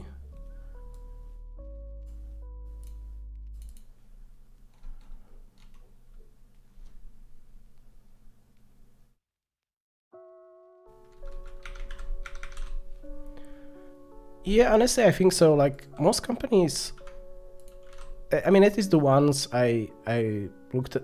Yeah, okay, so you know, there's always outliers. Like you can run into some weird person in the company that's interviewing you. That's like, oh, you need to have this specific title and whatnot, and otherwise I will not even like look at you or something like that. That always happens. Like that's you know, you run into weird people everywhere. Like that's not really but you shouldn't like base your decision making based on that. But for most companies, like what they care about changes a bit based on like what's the seniority you are going for, and what they kind of need. But what they will look at is your past experience. And if you can show, yeah, like, you know, I worked at this company on these kind of projects, the more you can say about those projects, the better, which kind of was a problem for me when I was like changing jobs after Google, because you work at Google, you know, rule number one, you shall not talk about Google. Like everything is super secret and proprietary and whatnot. But yeah, like most companies just look at, you know, what did you do in the past? Because like honestly, the moment you are like more than, I don't know, 2 years out of university, like it becomes completely irrelevant. Like people forget things, like the fact that you went through some course at university like 5 years ago, like you are probably not remembering anything of that unless it was something super memorable, you know, like. And companies don't know that, like, you know, it's pretty normal.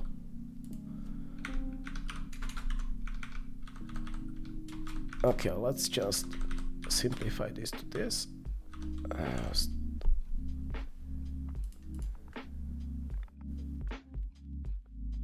And let's see if this is still failing. Yeah, okay, it's still failing.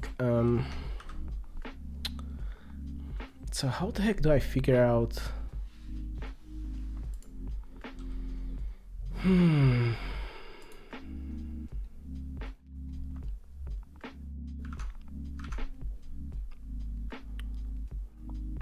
Okay, let's.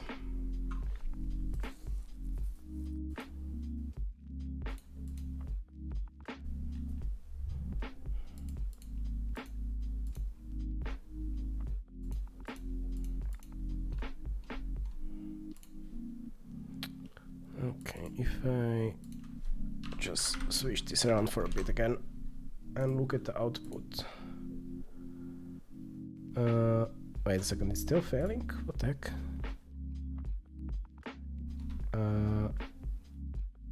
Wait, what? Now it's failing in a different place?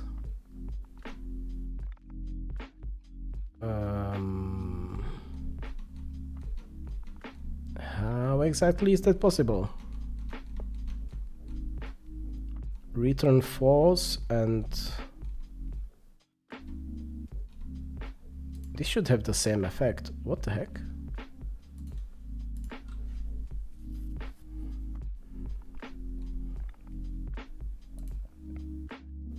Okay, this I actually believe that this is the source of the bug.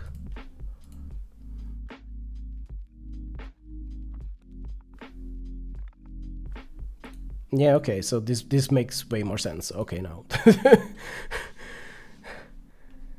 Okay, so it would be a finned fish that caused this bug in that case. So where the heck was that again? So 138. Yeah, I removed the 8 from here. So okay, let's imagine the 8 was here. What would be the finned fish?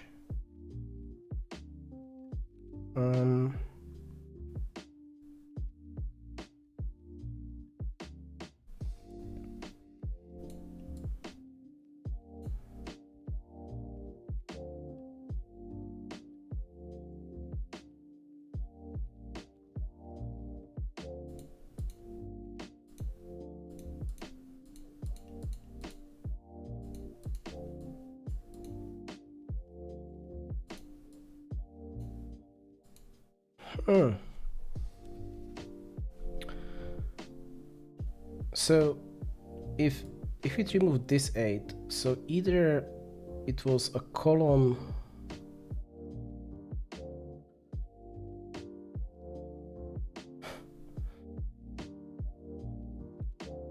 well, you know, if your self-esteem is low, then just build it up. I mean, one great way to do that is, you know, just start doing something that you can see that you are good at it. Like, for example, if you actually would like to be hired by Google, go on LeetCode and start solving the things there. And you might notice that, like, after a time, you are actually pretty good at solving those problems. And, you know, maybe even if you do one of the competitions, you realize that you are actually, you know, ending up, you know, somewhere high up in the ranking. That's not a bad way to build up confidence. Like, yeah. To be fair, I'm a very brash person, so I never had issues with that.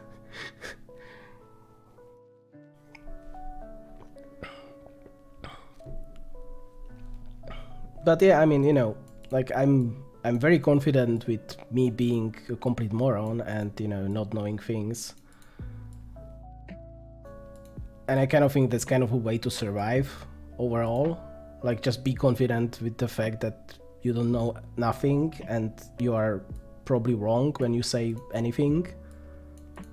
You know, what's the worst case? Like, people will correct you, sure.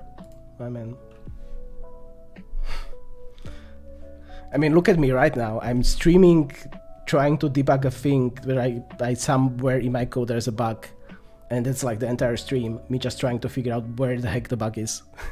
Like, I wouldn't be doing that if I didn't make a mistake in the code, but I did make a mistake in the code somewhere, and now I'm trying to figure out where the heck is it, you know?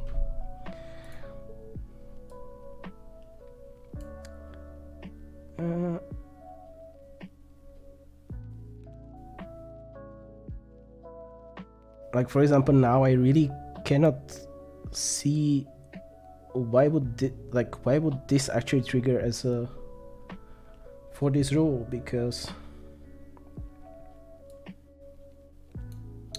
so okay, for the Fint rules, but what was the size actually?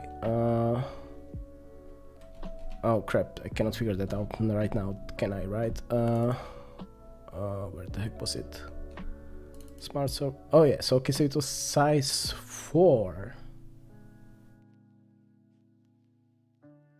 Okay.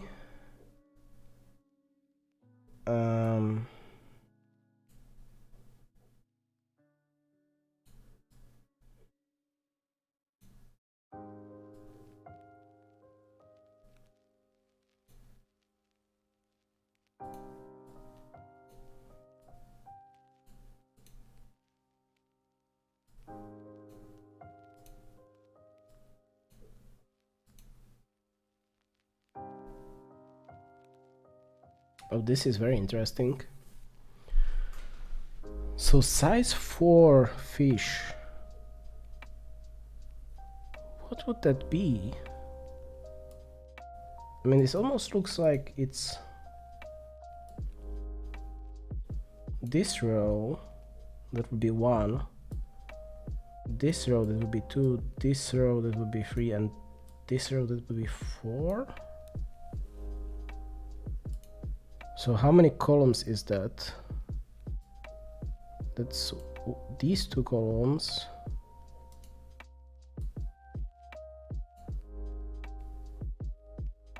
These 4 columns.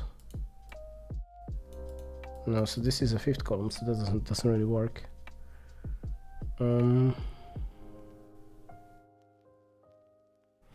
Oh, maybe that's the problem, because I'm miscounting the columns.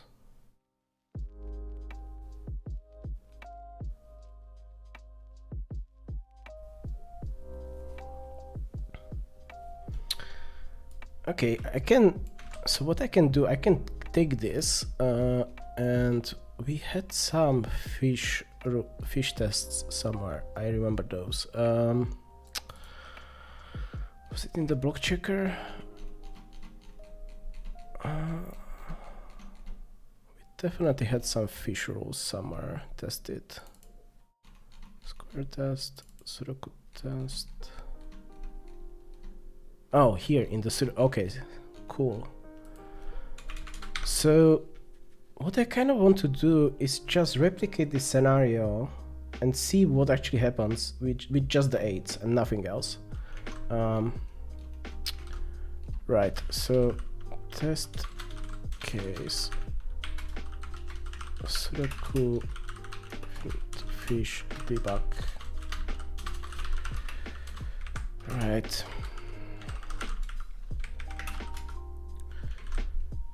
Okay, let's see. So we can start.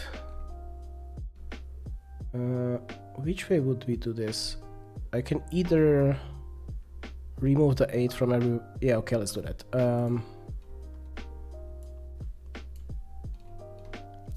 Yeah, just remove it and then reintroduce it. Okay, I think that's the cleanest way. Actually, let's just copy this entire thing, because this is pretty much doing what I want. Right.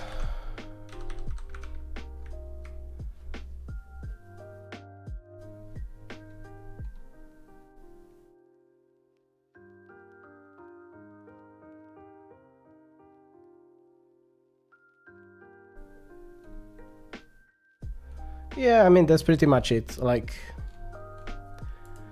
I would definitely agree with that quote.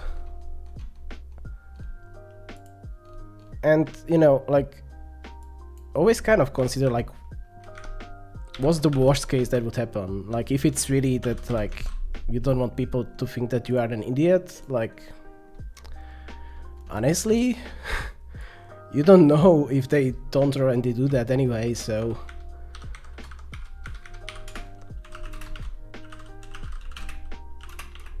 I never really concerned myself with that.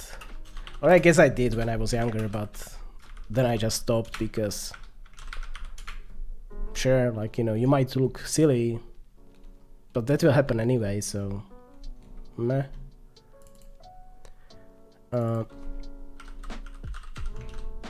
Okay.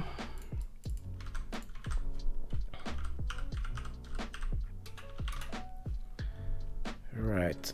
Let's remove the 8s from everywhere and then just reintroduce them into the places where they are here. So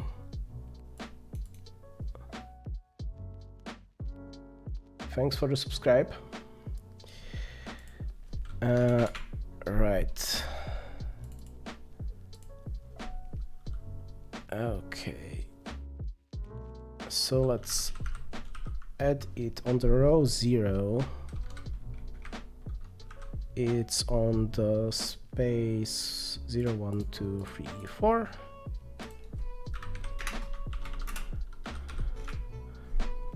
On the row 2, it's on 7 and 8. I guess row 1.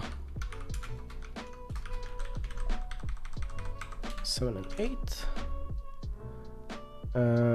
Then on this row, it's just on the first space. Okay. Then over here. Okay. Oh, and I need to remember that this one was an 8, which was the source of the bug, and we don't want to remove that one. Okay. So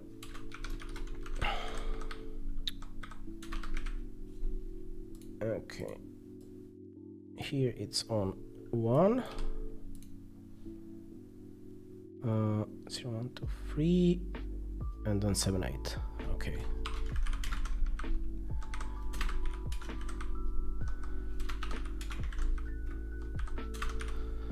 Okay, then on this row,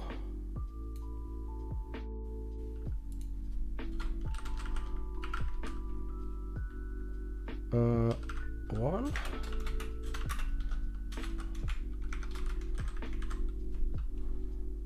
2, 3, 4, 5,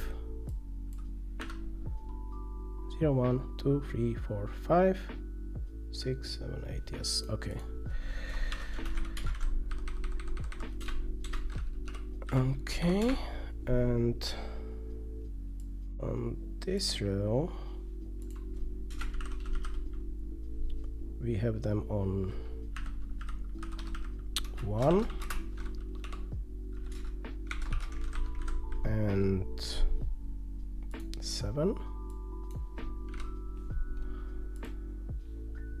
Then on this row, that's 3 and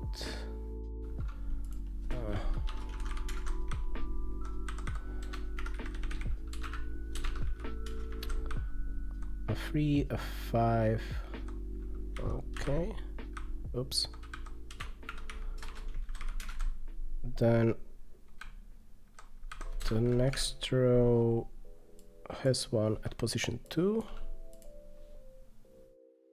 That's it. And then the last row has 1 at position 8, 7, 6. Yes, okay.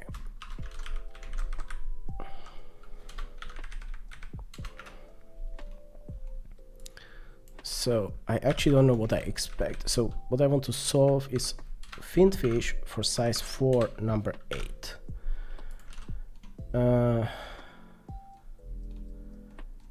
And yeah, I kind of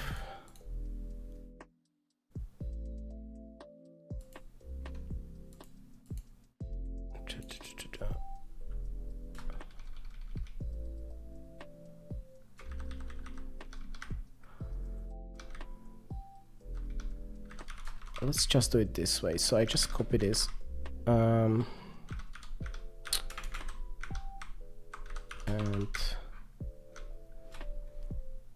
edit, find, replace, test to expect, replace all. Okay. Yes, so kind of testing that nothing changes, I guess, which we know already that is not the case. But let's just see what actually happens here. Yes. What? With message 00? What the heck?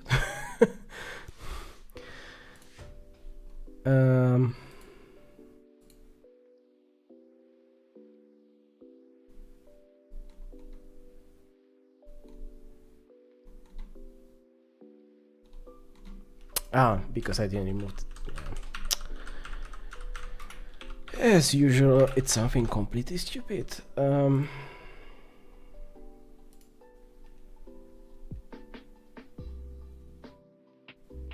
Still not. What the heck? Okay, so 3.8. Okay, so we are back to our, yeah, so this was where the bug was created. Okay. And actually let's do check and let's see if anything else got removed, because that's actually what I'm interested in. So okay, so it's only this one. Okay. So I guess now I can actually step through this and figure out what's happening. What kind of finned fish is this actually finding? Because I'm semi-confident that there isn't one. So, right. Okay, so we already have some result size. Yes. Okay. So wait a second. So what's the result? What the heck?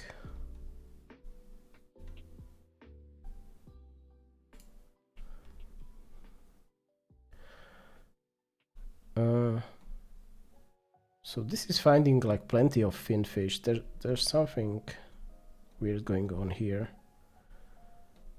So wait, it's saying 1357.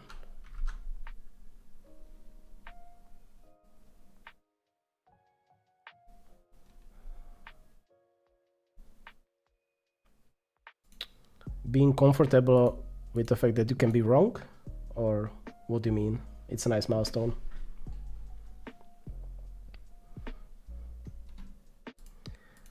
1357 is wrong. Okay.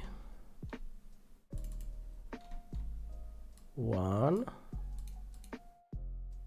3, 5, and 7. 1, 3.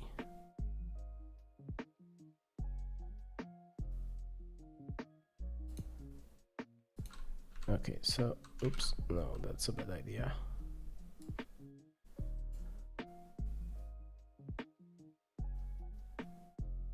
So 1 is these 3, yes. So this one adds this row. Okay, so that's still fine.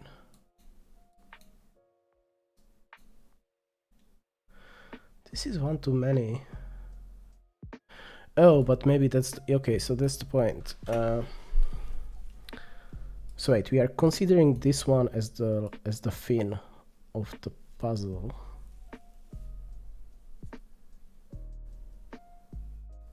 Which, okay, that's fair.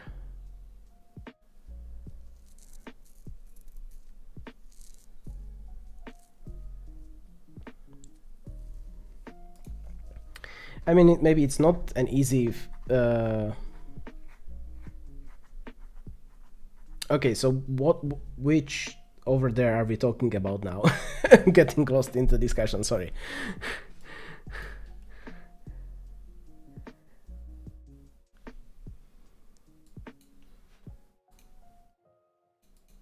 But I'm not necessarily claiming it's easy. Like, this is definitely like all things are super personal. Like, there are things that are absolutely impossible for me to do.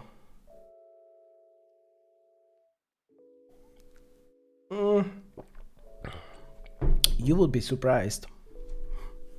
So I actually like put my hiring and interview stats on my LinkedIn profile.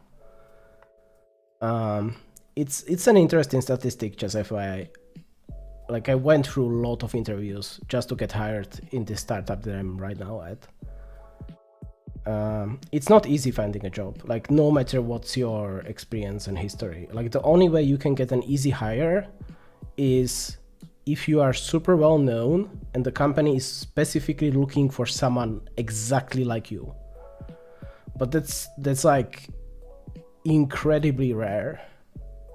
Like, usually you kind of match the requirements, and honestly, if you like, I was specifically looking for a job where I'm not exactly matching the requirements because I want to grow. Because like, if you are like getting hired by a company that needs a person that you are already right now, but it kind of means that you will be stuck at being that person for the next, I don't know how many years that you work there. So that of course complicates things. But yeah, like, getting hired is not easy. It's a lot of work.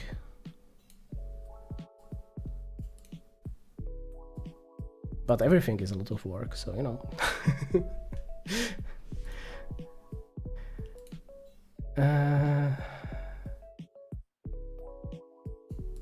Okay, I think this is okay, but let's check what we are actually doing with it.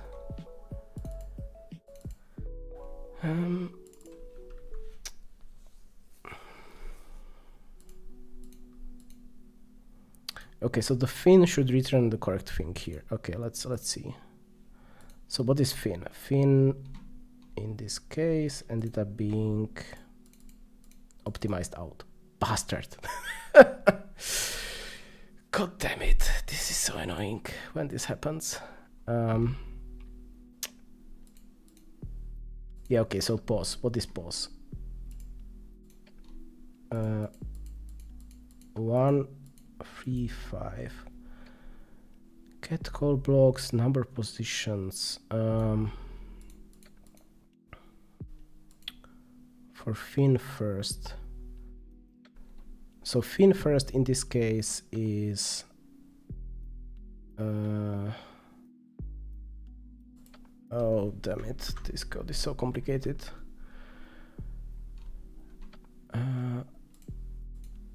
first is I.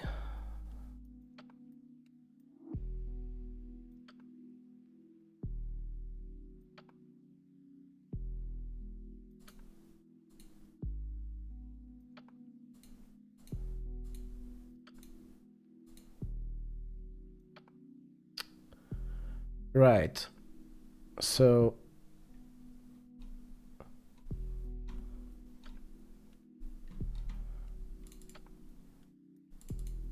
it's so annoying that this is optimized out. This is exactly what I want to see. Actually, let's quickly switch to building with debug instead of the release with debug info. So what I want is CMake build. Oh crap! How do you do this?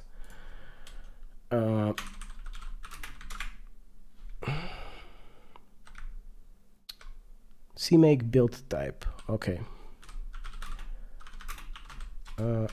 CMake build type equals debug make.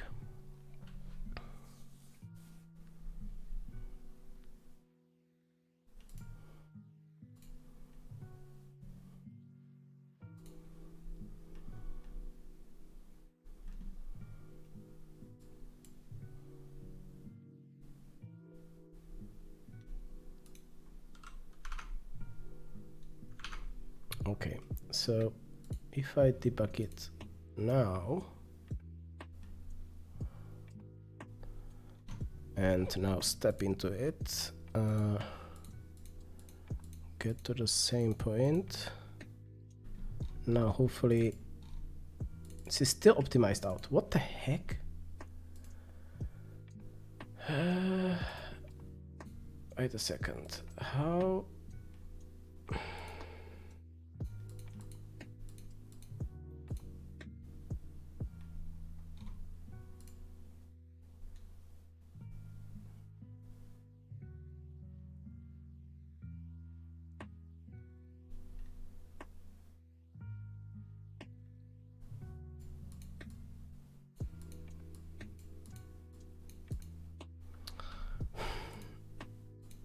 So the payroll stuff was actually quite interesting because coming from Google, like the one thing that Google is known for here in Switzerland is they pay a lot of money. So many companies straight up refused to interview me because they kind of expected me to expect super high salary.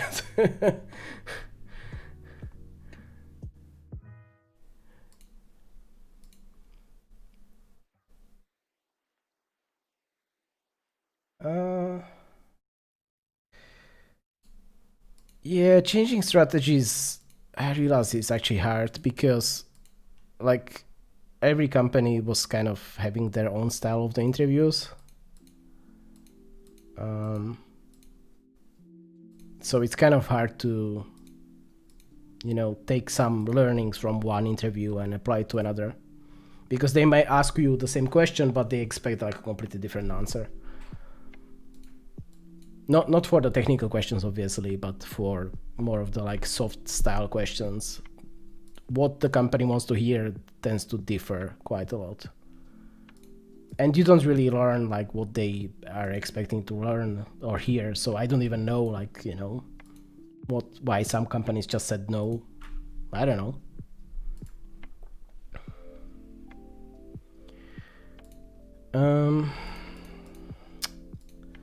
Damn it, how do I get this thing not to be optimized out?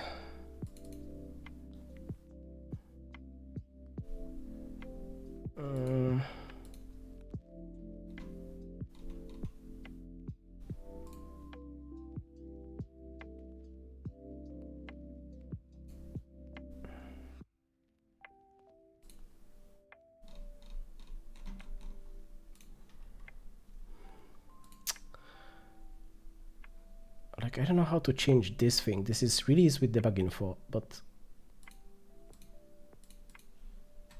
let's see. If I just do reload CMake project. Will that help? No. Damn it.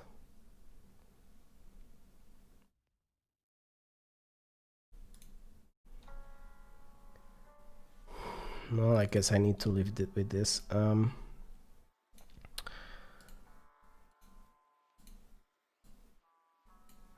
Number positions. So okay, so this is number positions for the column that has the fin. So this would be 135. Does that make sense? If I look at the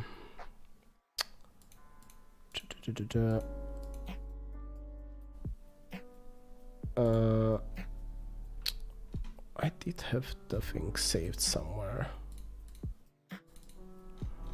Oh, here.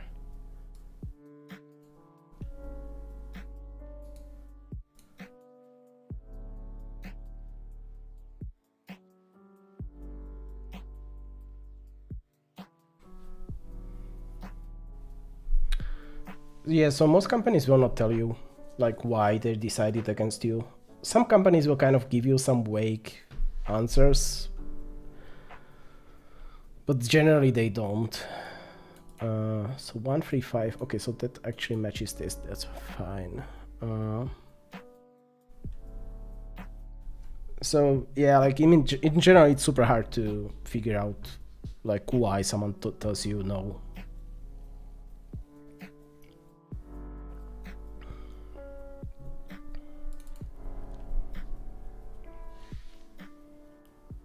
Okay.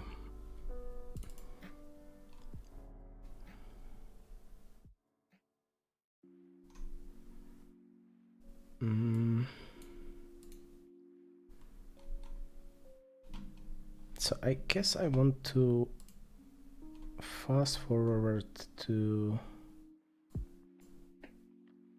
oops. Okay, I don't really need that. The interesting ones, these are the ones that contain the last column.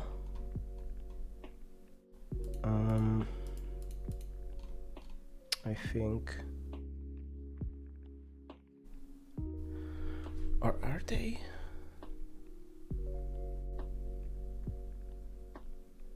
Well, maybe.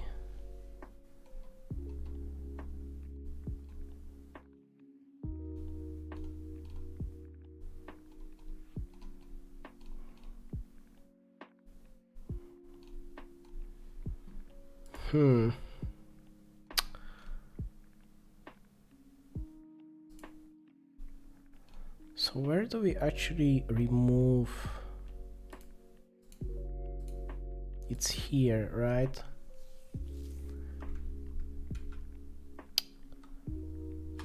So okay, so what I actually want to do is make this a conditional. So J equals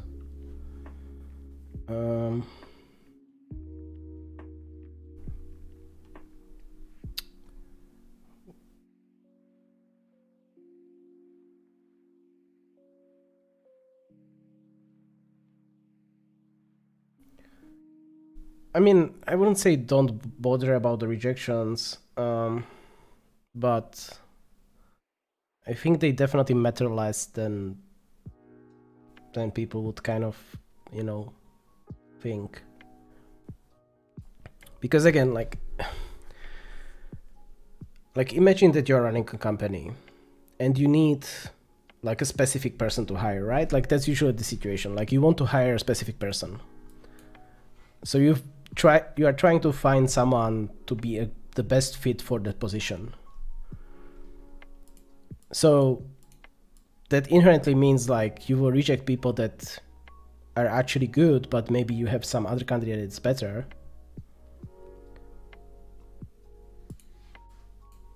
And you might not tell that candidate that, yeah, sorry, like we went with someone else. You were a perfect fit as well, but like the other person was a perfect fit, you know.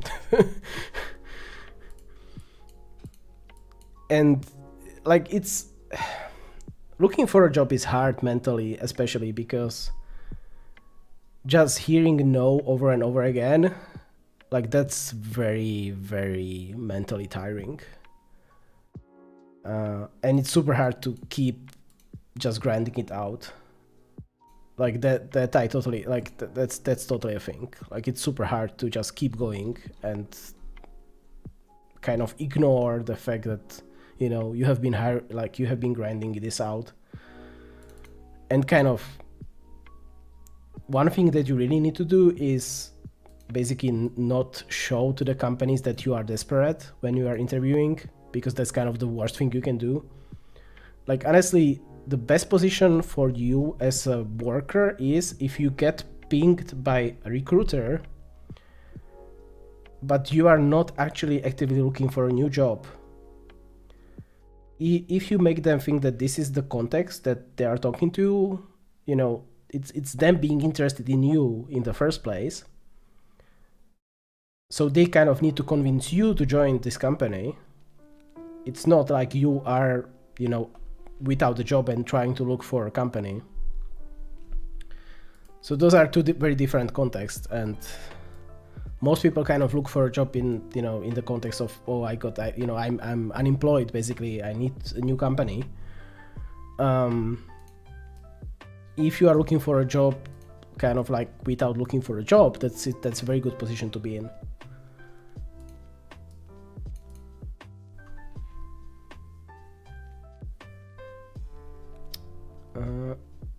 It's column 8, row 1, 2, 3, 4. No, 0, 1, 2, 3. Okay.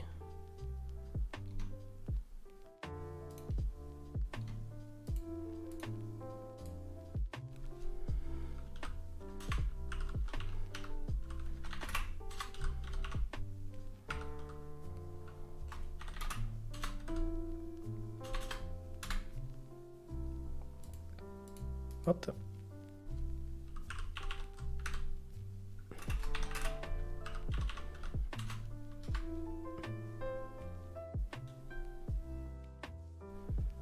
No symbol K in current context. Well, that definitely is K.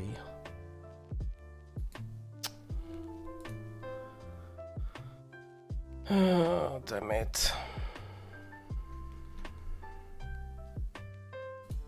Well, okay, we just need to, oops, no, not like that, this.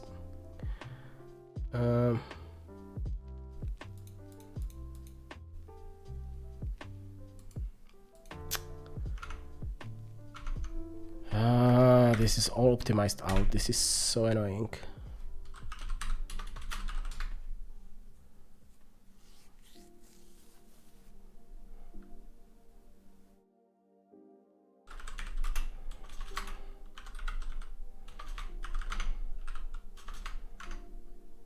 What the heck was this?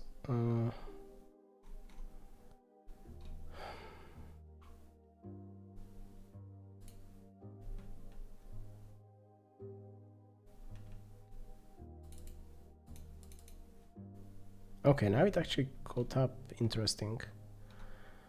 Do I have a J? Okay, so I actually have a JK now. Okay. So again, J equals 3 and K equals 8. Done. Okay. Sure. J equals 3 and K equals 8. Okay. So the fin was 7.5.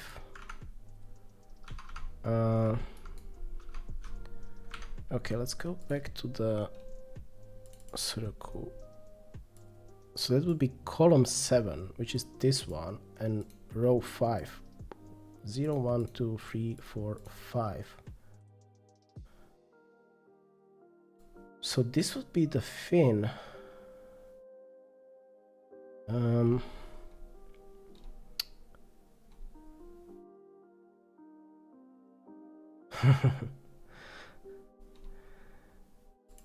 I definitely don't mind the questions, especially when I'm trying to find these bullshit errors in my code.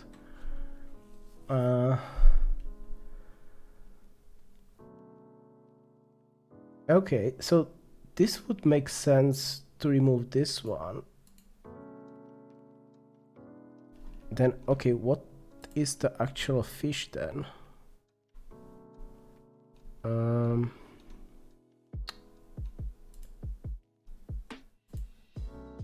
So we are...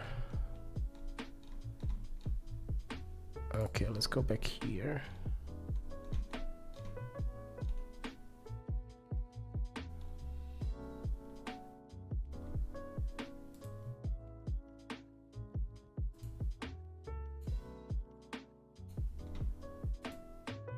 Okay, this is quite interesting.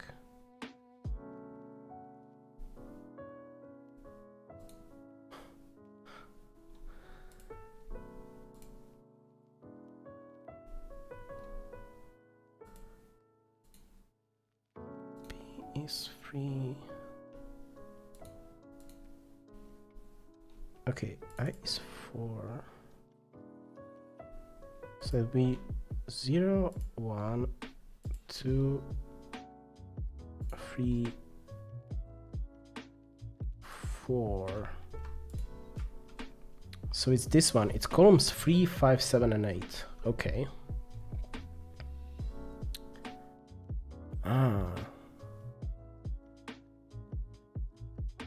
But that's wrong, I think.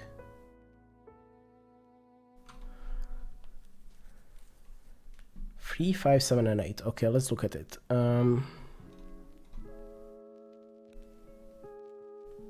If I go to the Sudoku. 0, 1, 2, 3. Okay, so it's these two. 5 is these two. So this, and this. So 3, 5, 7. This.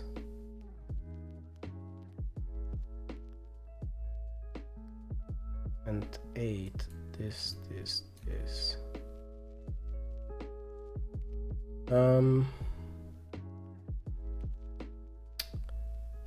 That's wrong, no? I think it is because, so wait, it's this row. Oh, it's hard to highlight these things on here. Let's draw it on the grid. That will be easier. I wish I could. I really need to make my own UI because this is annoying them. I'm like misusing a different UI and it's not exactly what I want.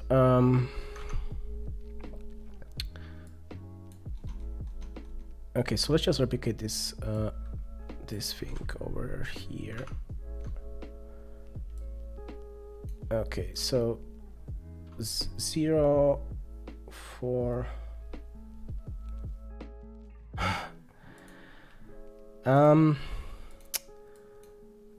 So I did write like a very simple solver at long time ago, basically, and I actually had this idea for like basically a thing that needs a Sudoku solver that actually works like a human, which is a very specific thing. Like you can write a Sudoku solver that just solves Sudokus very easily, just use backtracking, and it's super simple and it's generally pretty fast. The problem is then you are writing a solver that's like basically guessing on every step of the way there, which is like the antithesis of how you should solve Sudokus. When you solve Sudoku, there should be no guessing involved. It should be pure logic. So writing a solver that actually uses like the human techniques, that's pretty hard. And yeah, like it's very like ultimately most of these things kind of boil down to like generating permutations, kind of, but it's very subtle. Like you need to the checks you need to do are super subtle, and if you screw up something, it's very hard to debug it, as you can see. 0, 1, 2, 3, 4. Okay, let's just do this. So 7 and 8. 2 is here. here and here and here and here. So 1, 2, 3, 4, 5, 8. Oops, what the?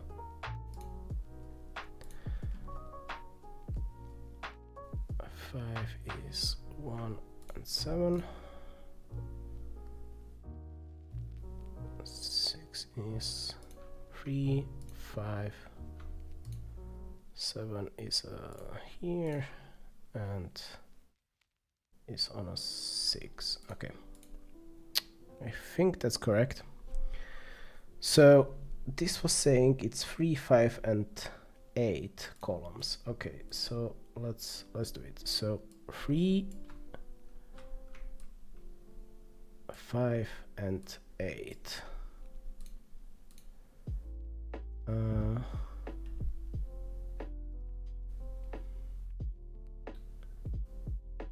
So that makes 1 row, 2 rows, 3 rows, 4 rows. Okay, so that actually 3, 5, 7, 8. 3, 5. Ah, okay. I missed the 7. Okay, that was the problem.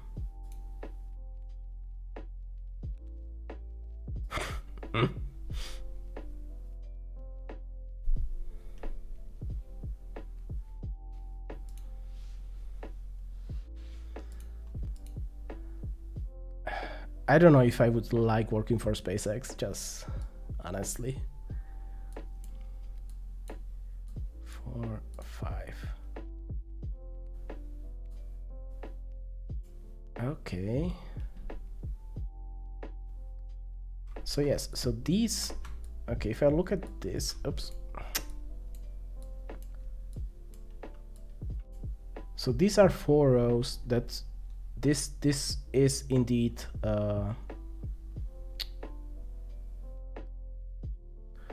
wait a second.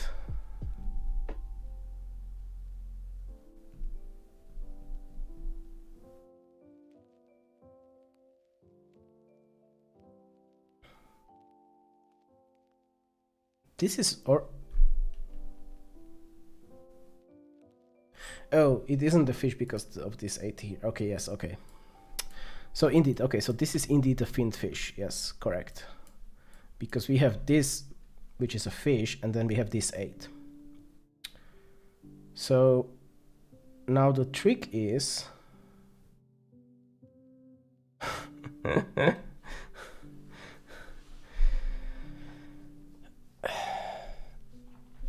like, I honestly don't know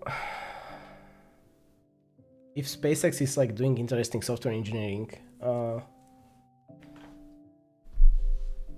Like, it's more actual engineering, you know, not like that's the interesting part, like, you know, building the engines and whatnot.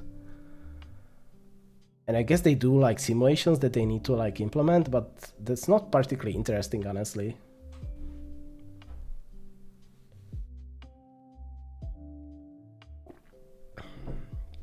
Like, that was actually one of my main issues with working at Google, is like, conceptually working at Google is super interesting, but if you actually see what people work on while working at Google, most of the stuff is super boring. So, you know.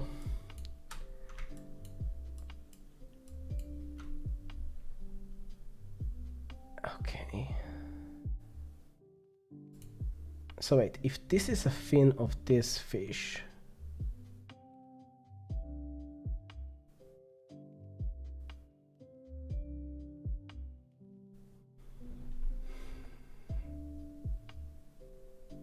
I don't see how I remove the 8 here then. That sounds wrong.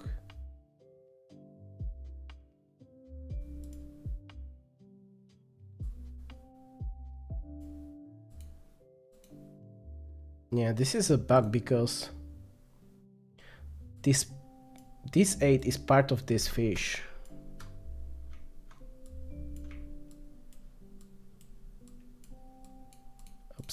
that's too much. So there's no way we should remove it. Like if there was an 8, but actually in this case there's no way to make it work because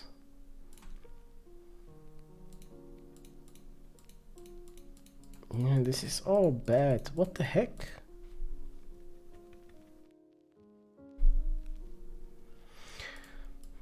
Yeah, I mean, like if I just wanted money, I would have stayed at Google, honestly. You can basically be at Google, do almost nothing and get a lot of money for doing basically nothing. But it's like super boring, and then like yeah.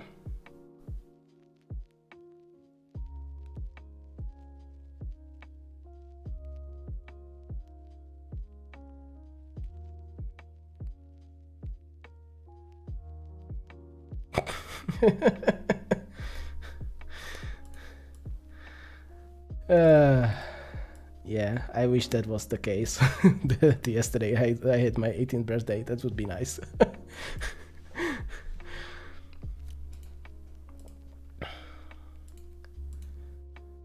But yeah, time is definitely the enemy for sure. Like there's never enough time to do the stuff I would like to do.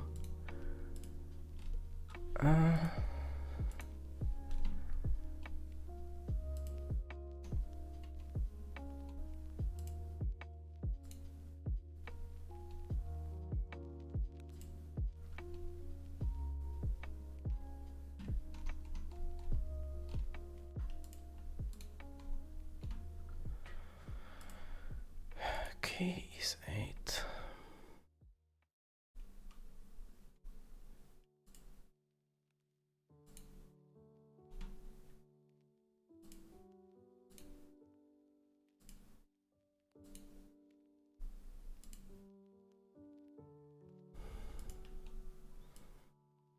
So I think here we need to skip over not just the fin.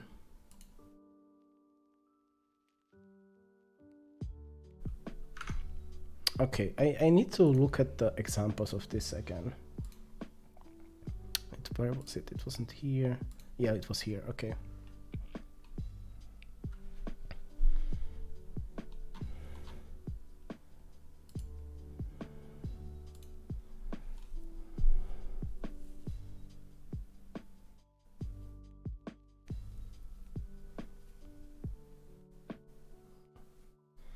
Wow, another subscriber. Amazing. What the heck is happening today? I'm getting a lot of people subscribing and following, but not many people in the chat. What's happening? But anyway, if you are actually watching, thanks for the subscribe. I mean, goals, that's tricky. Like, setting goals is hard because honestly, like at this point, I'm trying, like, kind of playing to catch up, because one thing I realized after basically when I decided that I want to leave Google, that one of the big things was actually that over the 3.5 years I was at Google, I didn't grow at all. And kind of during the 3 years, like the industry moved on, which is like a thing, like if you stop, like no one cares, like the industry will just move on. They will just leave you behind. So I really want to kind of catch up and, you know, get better at being a software engineer again. That's my current goal. Okay.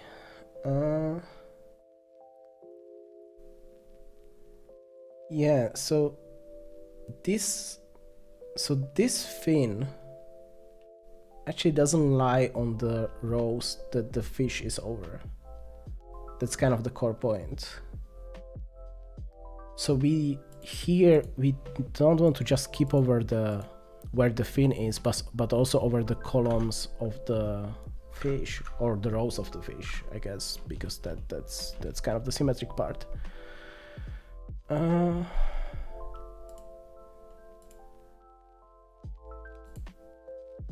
Yes, fin first. Okay. So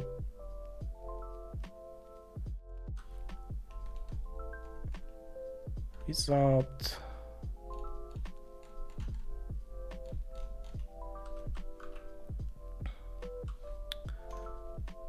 I think we have it somewhere actually.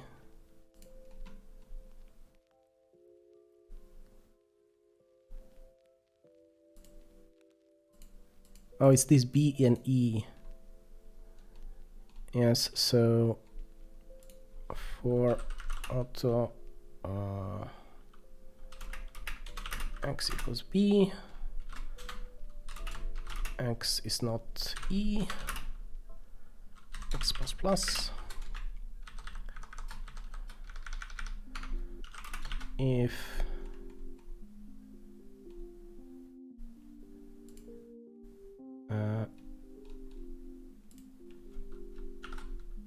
x equals, if k equals x, then continue, right?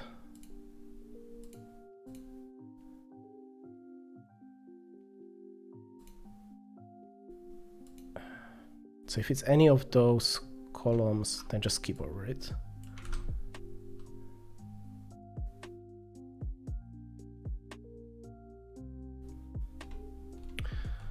So right now I do have a goal for this.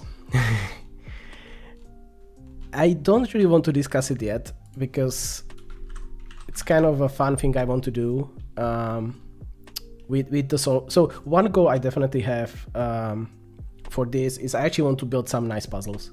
I want to build some nice Sudoku puzzles, and for that you kind of need the solver if you don't want to like manually solve the Sudoku puzzles while you are building them. And there are definitely people that do that, but it's just like, man, that's way too tedious for me. Like, I'm a software engineer, I want to optimize things. So that's why I need this solver, is to kind of help me build nice puzzles. And we have, like, I haven't touched this at all so far, but basically there's a lot of Sudoku variants that you can play. Like one of the well-known ones is, like, for example, Killer Sudoku, but there's a bunch of different ones. And some of those are very neat. And once I kind of have this solver working on like normal Sudokus, what I want to do is extend it for like all the variants, which should be like, once the basic things are working smoothly and fast enough, that actually should be pretty straightforward and easy. But yeah, right, it's where I'm still in the place where it's not really working well. But then I really want to, like, I basically want to build a small, you know, like a simple UI where I can like basically do like, oh, you know, click a button and it would basically solve the puzzle, tell me how hard it is, and, you know, basically allow me to like iteratively very quickly build a nice puzzle. That's like the short-term goal. I have a more long-term goal that I want to do with this, but again, like that one I don't want to discuss yet because it's kind of a fun thing, and it might not happen. I don't really want to talk about things that are like very far in the future and might not even come to be, because then it's kind of disappointing when they don't happen. Okay, so this is still failing. Okay. Now, interesting, now it doesn't actually trigger. What the heck?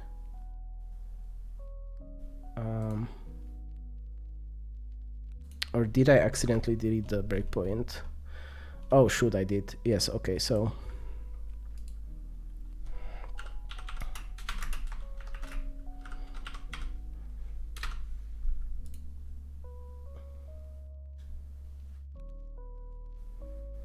oh hey, CA2 software.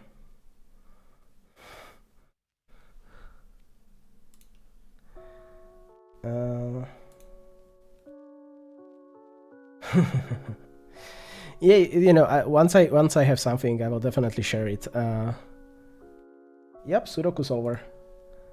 a very specific Sudoku solver. So this is a solver that's actually using human logic, not brute force. It's the exact opposite of brute force. That's why I'm on episode 16 and not done on episode 1 basically.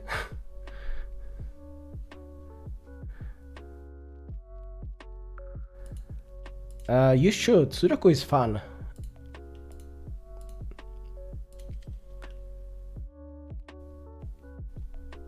Okay. So now I'm very confused.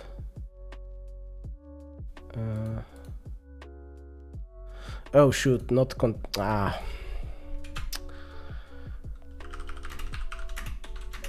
keep making mistakes.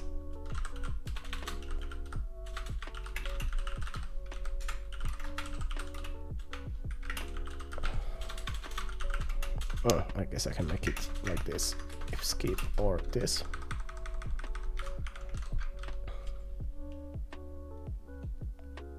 Oh,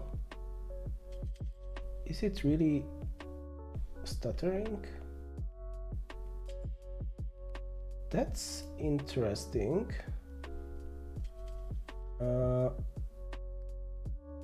Okay, let's see.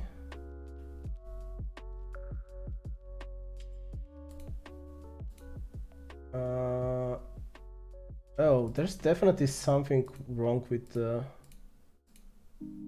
Twitch stream, maybe. Okay, so I can tell you the stuttering is not on my side, but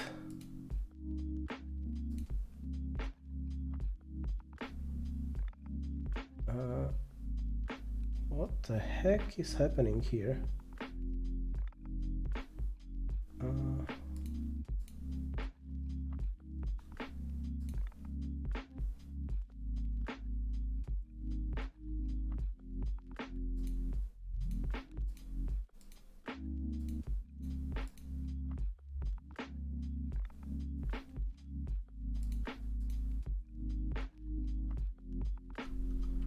Okay.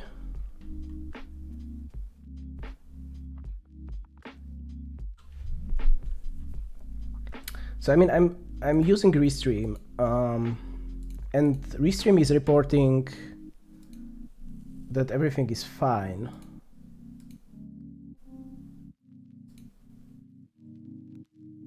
But okay, let me quickly. I will quickly have a look on Twitch. Try to see if I like see any problems.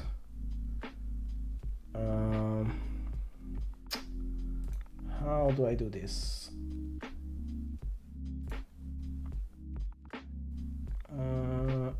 Stream manager.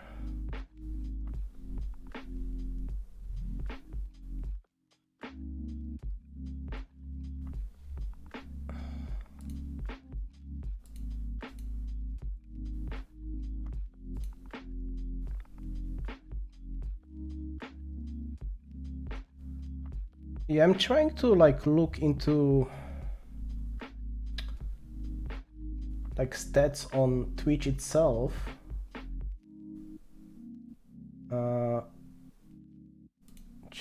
Stream summary. But to be fair, I'm very new to streaming, so I'm actually not quite sure how to like check the streaming quality on Twitch.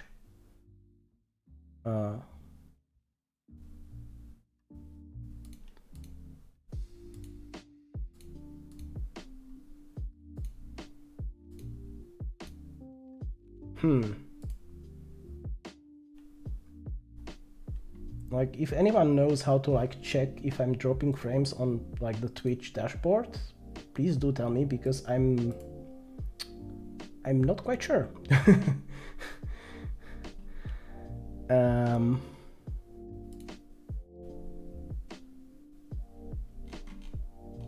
Yeah, I don't know. Like, again, Restream is not really reporting any problems, but that's not saying much. Like, it can definitely be somewhere on the Twitch side that like I mean, I am streaming pretty high bitrate, like it's on the borderline for Twitch, so could be that like sometimes it's too much for Twitch and it just drops the frames, I guess. It's just Twitch/Happy Cerberus, I think. Yeah.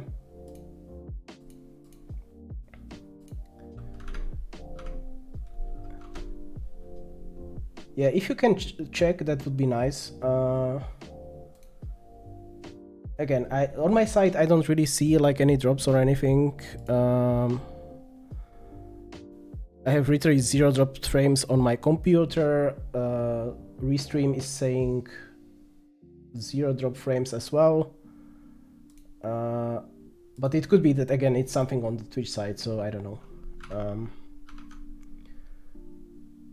Yeah, okay, then, yeah, sorry, maybe it's on your side, CA2 software, sorry about that.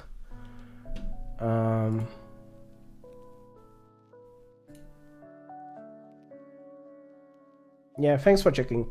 Like, internet video is like the problem can be in so many places that it's kind of ridiculous.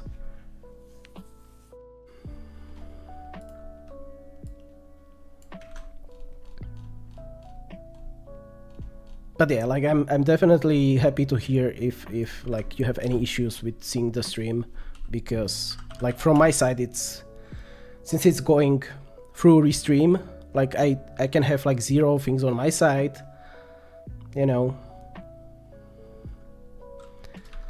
It's very hard to know that things are okay.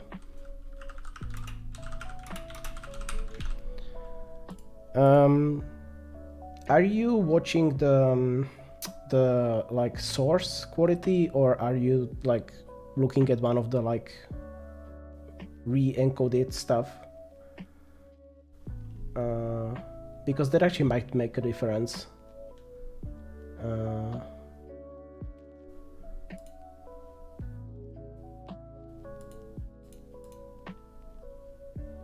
Okay, let's see.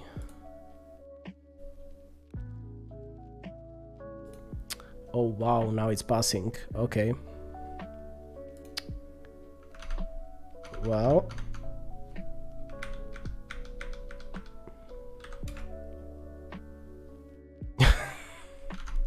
Well, we didn't get too far away. Well, okay. Yeah, okay, so this is crashing, that's fine. Or is it crashing?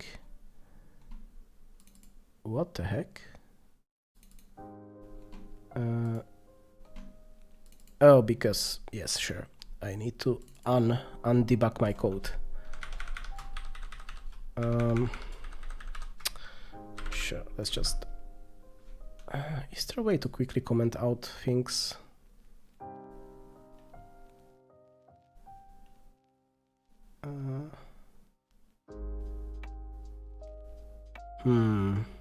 I'm sure there's like a shortcut or something to just comment out a block of text.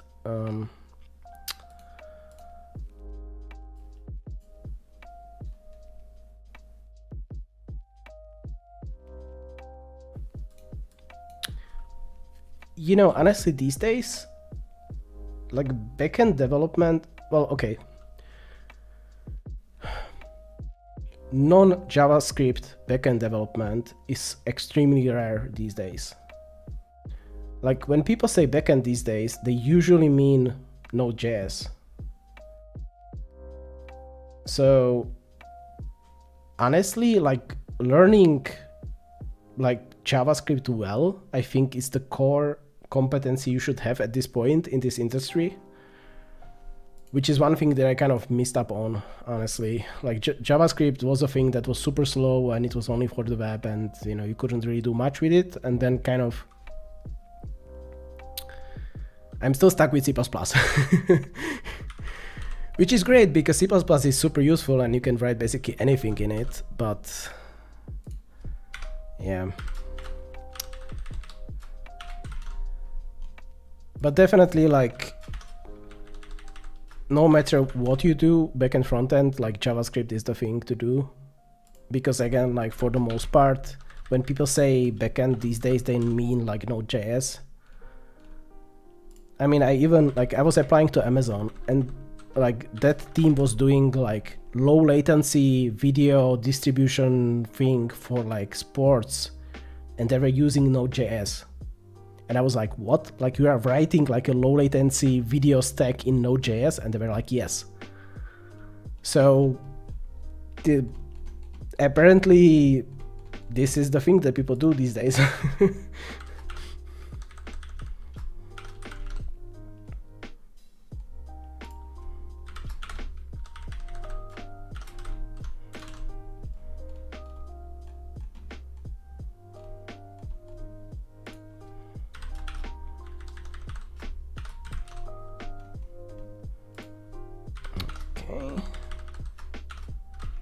Let's comment all these out.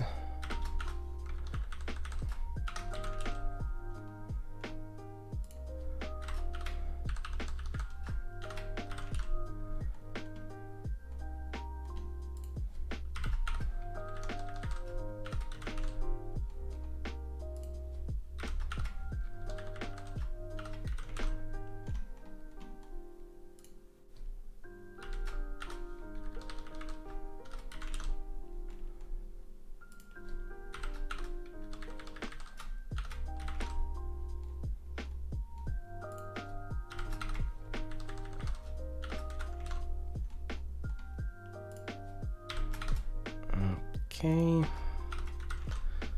almost there.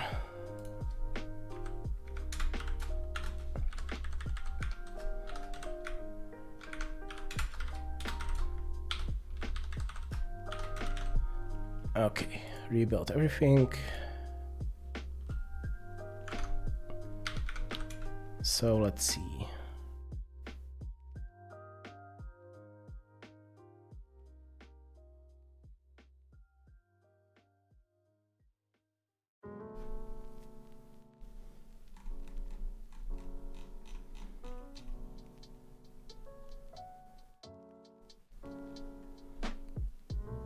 Oh, I'm running with debug, that's why it's so slow. Crap.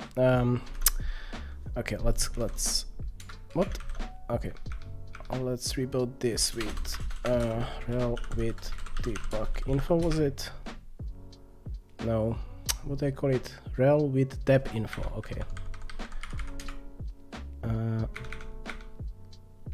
Make.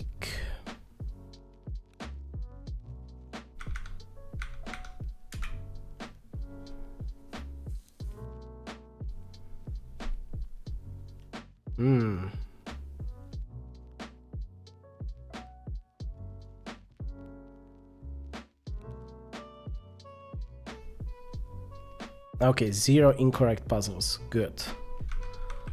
Let's just make sure that it still works on the other ones.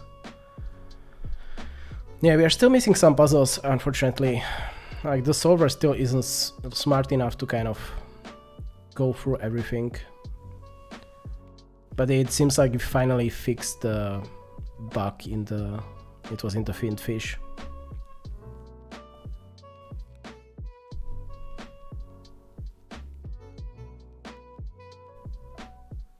Yeah, okay, we have no incorrect puzzles anymore. Good.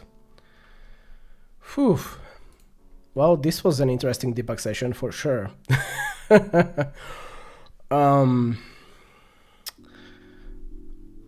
Okay, so what was it was like 6 seconds, right, to do 100,000. So how fast is this running now?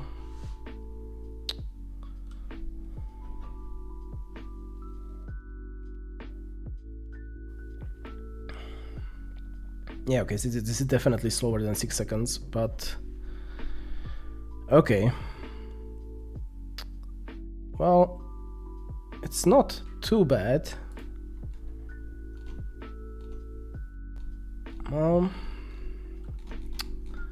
Okay, now okay, I will just upload this code because I want to see actually what the profile looks like now that I have fixed this bug. And actually, if I'm uploading this code, I might as well just clean this up properly.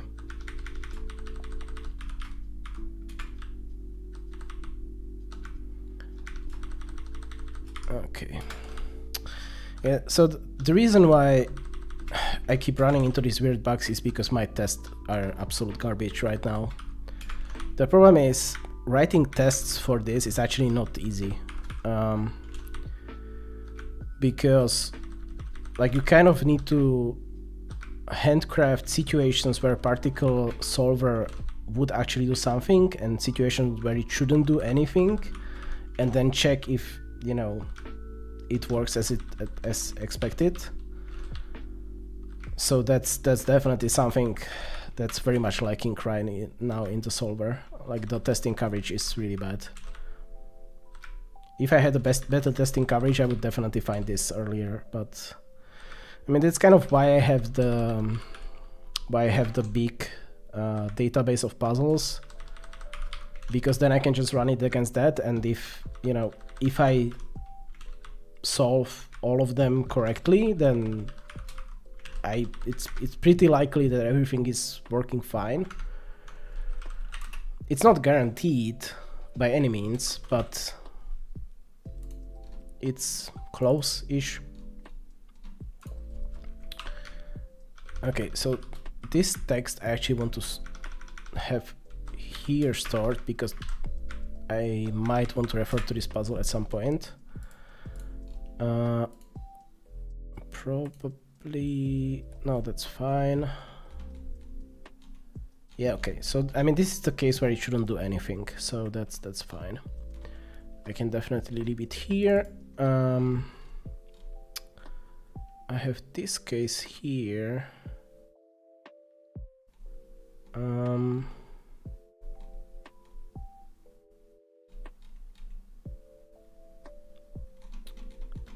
Yeah, okay, so this one, let's just see if I uncomment this now, does it pass? It should pass, I think.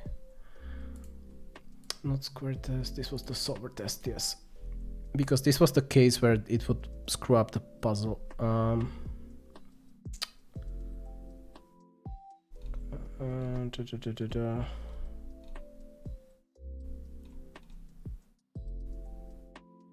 Okay, so now we don't solve the puzzle.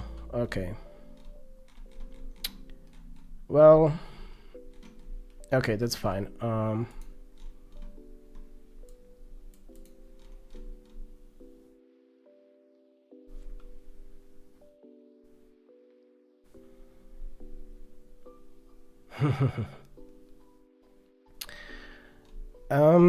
I am definitely into fantasy and science fiction books. Although weirdly enough, me being stuck at home during the pandemic, I have read way less than normally, because what I do, I just listen to audiobooks on my way to work. And since I'm not commuting to work, that kind of disappeared, which is definitely something I miss. Not the commute, but the audiobooks. And there are some really interesting books out there that are super fun to listen to. Like there's like books where, and this always blows people's mind, there are books where the protagonist is a dungeon, as in like a dungeon from, like, you know, D&D.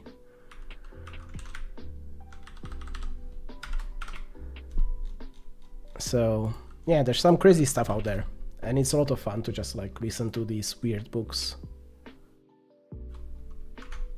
Okay.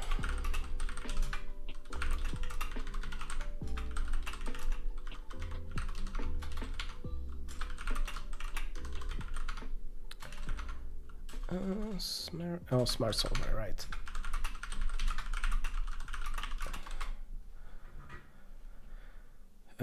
So this was Fintfish bug fix, right? So let's have a look at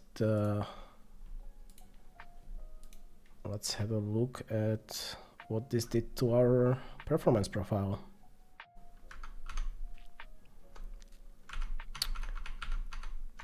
Oh, actually, yeah, okay, I pushed, yeah, okay, I pushed on the investigation branch, that's fine. Git pull, check out investigation. Oh, can't spell, damn it. What? Ah.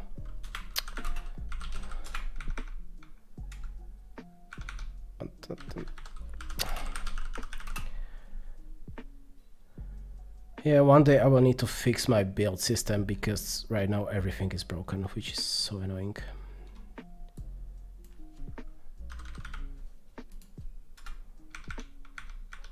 And some of the problems I really don't understand, like what the heck is happening. Okay, so I just want to build this. Will this fail on Conan or will this actually work? Let's see.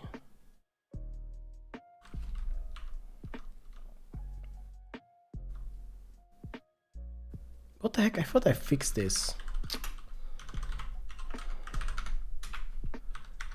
I didn't. Oh no, this is the old version of the code. Yes, okay. Ugh. Yes, okay, so this is now fine, and now I want to do this thing, perf record, yes. Just a small one, and, well, okay, let's do a slightly bigger one.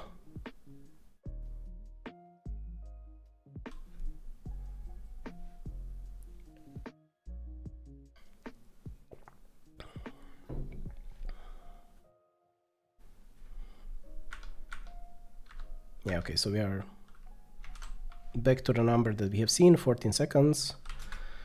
Makes sense, and now I want to look at the profile. This thing, okay.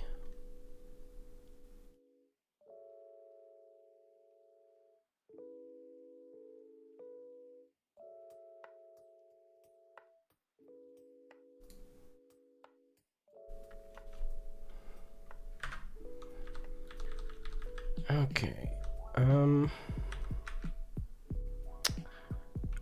Okay, so this profile is looking much better now, much more reasonable. So yes, we are spending a lot of time in the recursive finds, that makes sense. Solve hidden groups, okay, 20% in the square, okay, 20% in solve fish, okay. Okay.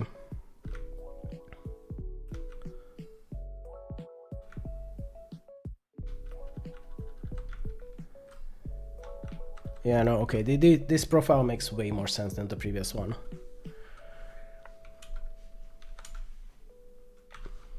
Yeah, here we can basically see what's happening, right? So 20% solve hidden groups, 20% solve fish, 20% solve naked groups, 20-ish%, oops, what did I press?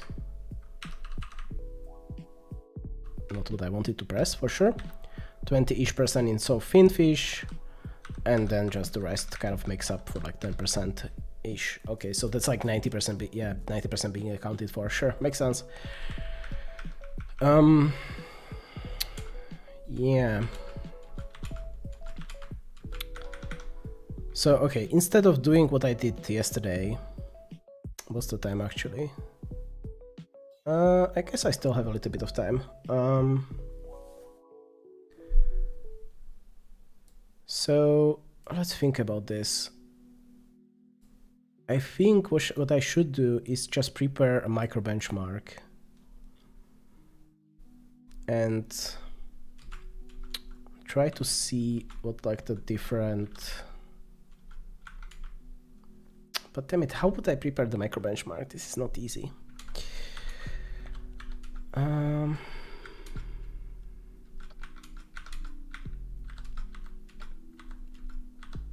What is actually costing here? It's mostly the calling the function.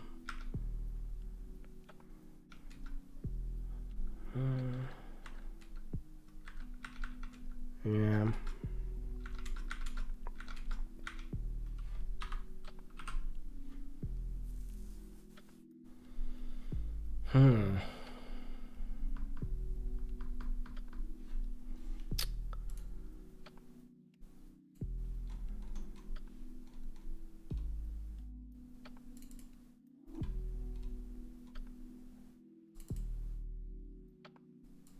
Yeah, I don't think I can prepare like a micro benchmark for this. I'm not quite sure how I would do that.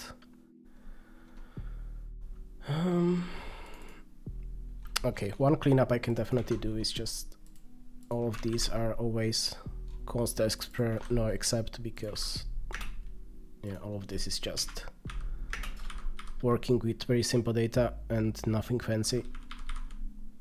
Oops.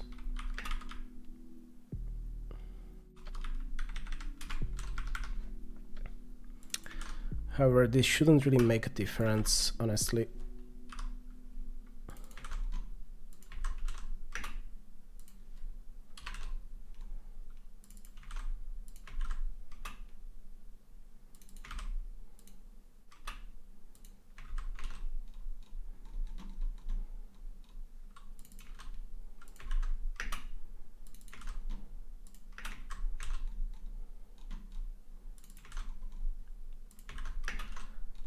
Okay.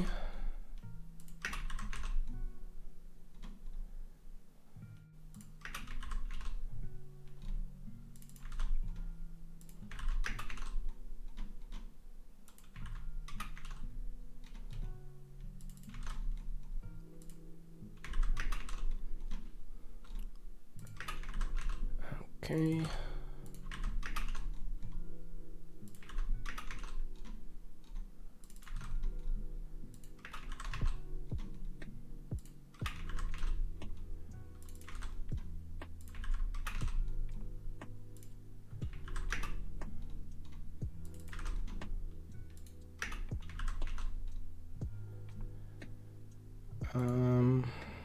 Actually, is anyone using this one?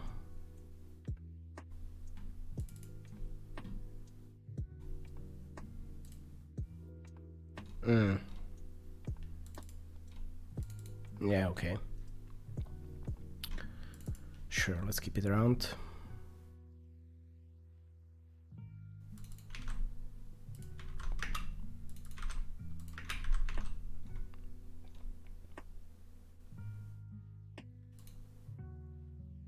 What is it? Okay. Yeah, I think it was complaining that it's const expr no except, but it's calling non-const expr no except constructor. I wonder if this will actually work. I have never tried like forcing a const expr no except constructor that's default. Oh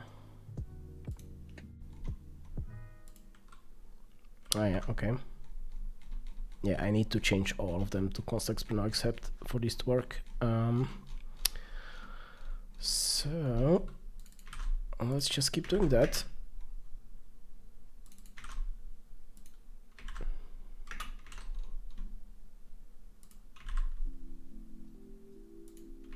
Okay, let's just do one and the other afterwards.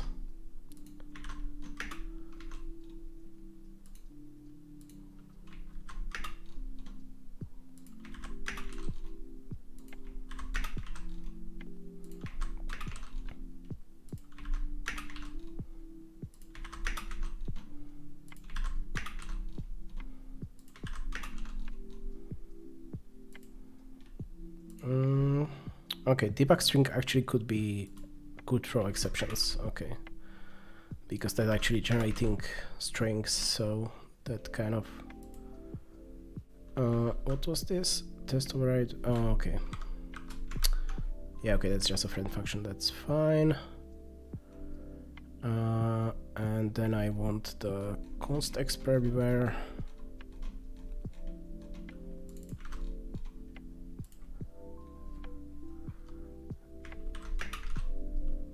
Thanks for the follow.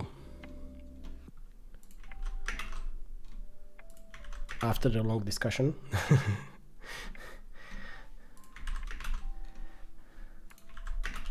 By the way, I do stream every weekend so far, and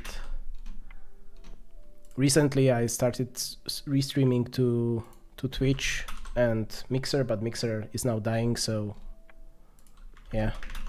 I'm also trying to restream on Facebook, but that has issues because apparently Facebook doesn't like the music I'm playing, even though this should be like royalty free. So I'm not quite sure what to do with that. I probably will just stop restreaming to Facebook, honestly. Okay, that should work, I think. Okay, that does work. Let's just try this. I don't really expect to see any difference, honestly, but let's just try to build it.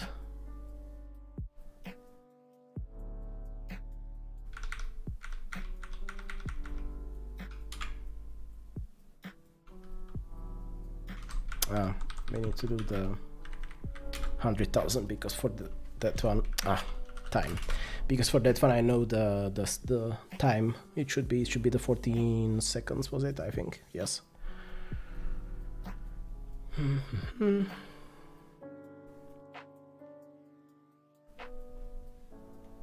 Yeah, no change, of course.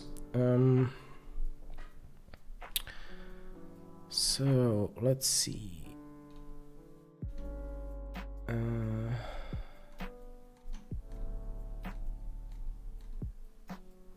That's cleaned up.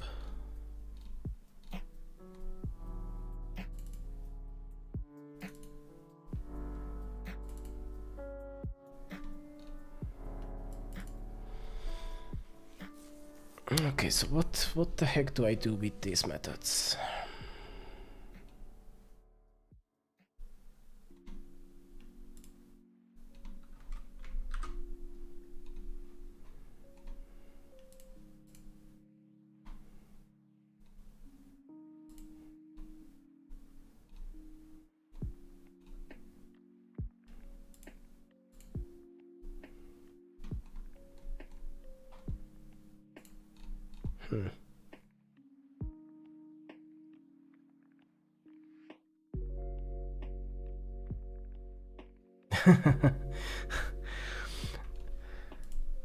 Well, you know, it's only a fair exchange if you join the next time as well.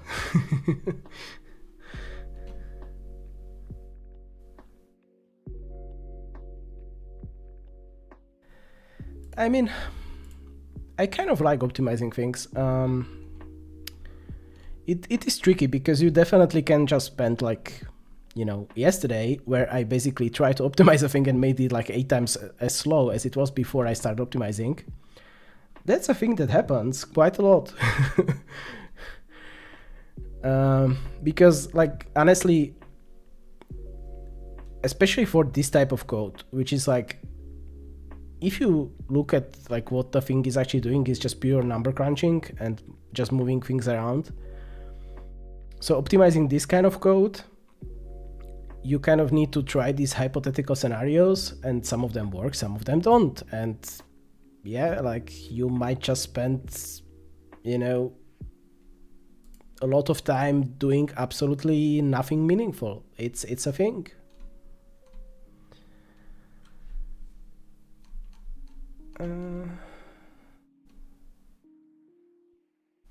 Okay, let's result.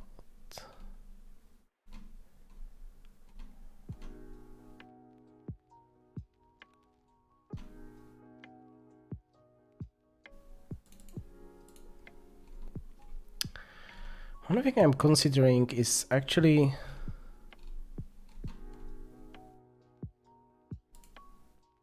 okay.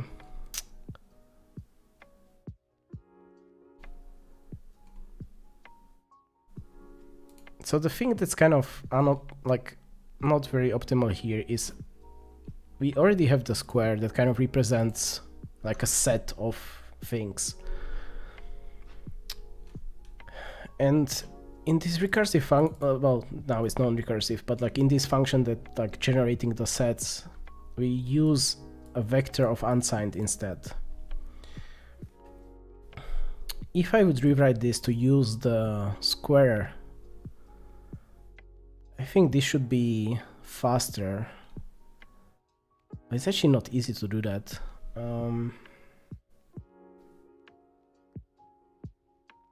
Because it's like, I would basically have to rewrite this from a vector to a set, and then like switching the set, it over from the set to the square should be very easy, but yeah, that's a different algorithm, honestly.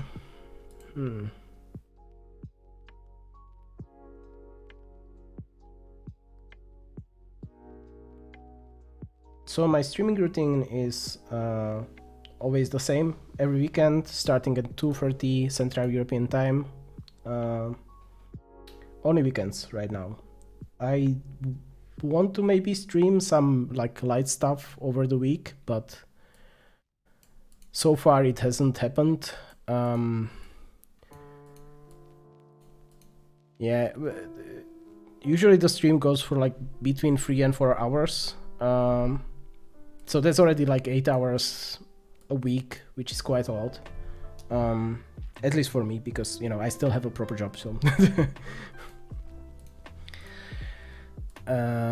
But yeah, like one thing I definitely want to do is actually make some videos, and I will actually try to do something today, is make some videos so it's easier for people to like jump into this project. Because right now, like this is the 16th episode, and each episode again is like between 3 and 4 hours. It's not very feasible for people to actually watch the entire thing end to end. And honestly, most of that is just like junk content. So I kind of have multiple options. Like I'm thinking about either doing like a run through the code as it is right now. Because for example, the square.h is actually pretty stable. Like this code is like fairly stable. This will not really, like I might add a method here and there, but this will not really change too much. So I can kind of do a video about, hey, you know, this is how this works. Or I'm also thinking about like recutting the live streams, but that's much trickier. So I want to kind of explore the possibilities today after the stream, but I haven't settled on anything specific yet.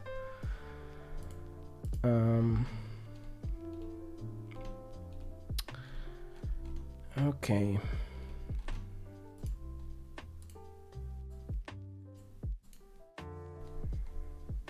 One thing I could do here.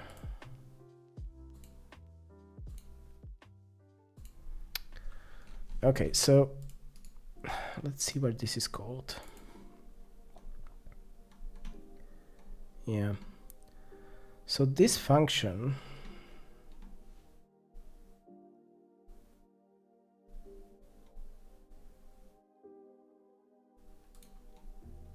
position insert.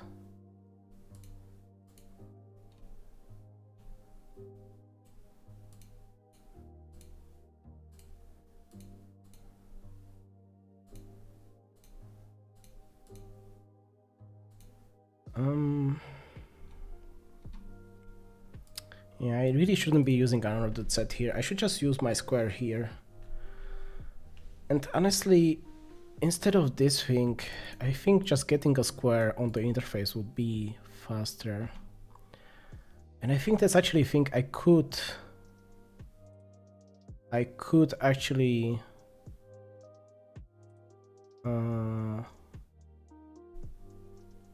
yeah, this I could actually micro benchmark.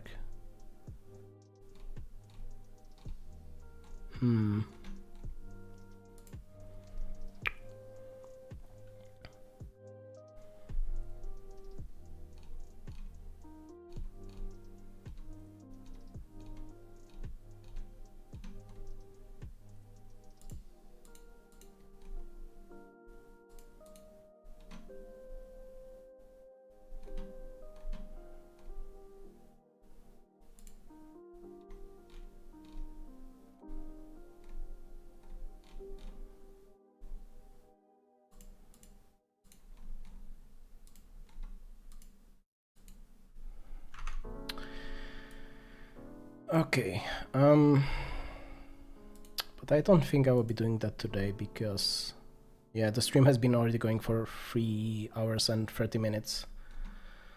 So I think I should just do a little bit of a cleanup, because right now we have the two branches. So I definitely want to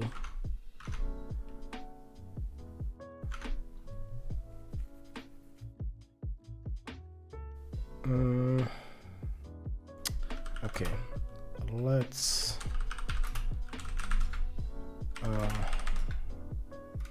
yeah, okay, this needs to be submitted as well. Oh yeah, I need to fix the benchmark thingy. Where the heck is it? Yes, so this needs the extra header.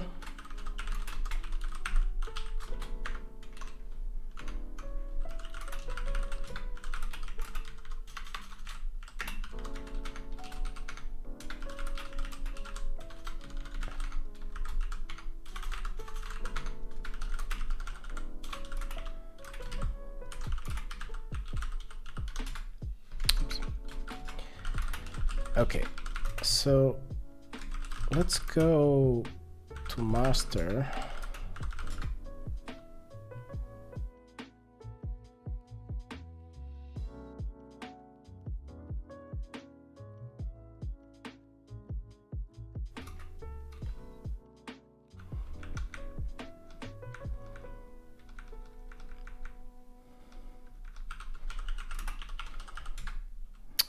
Oh.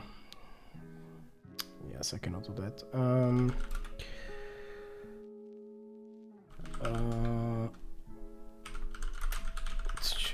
Wait, there was definitely... Oh yeah, like this, okay. So...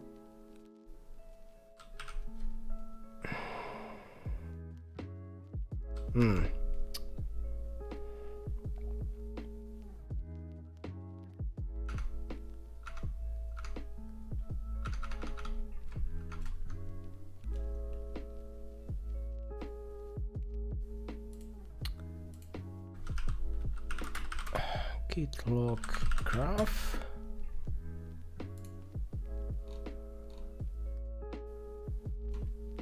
Yeah, okay, this is kind of the thing I want.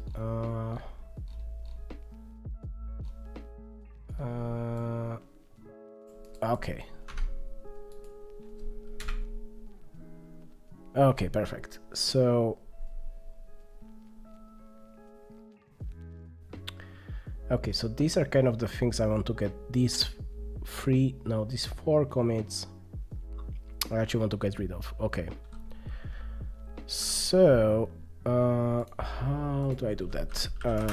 Git revert.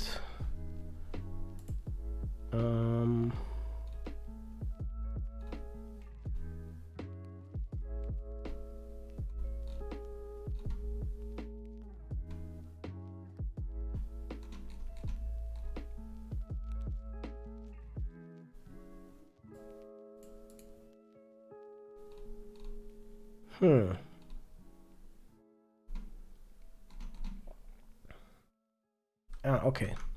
So just list of the commits. Okay. Git revert and then this,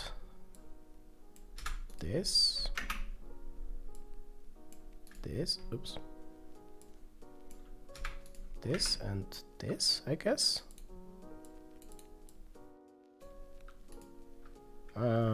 Copy pasting in the terminal is annoying. Okay.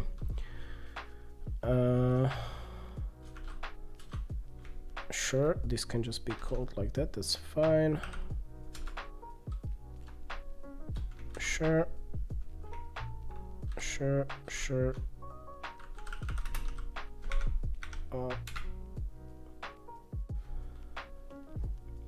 Okay, and I guess what I want to do now is git merge investigation.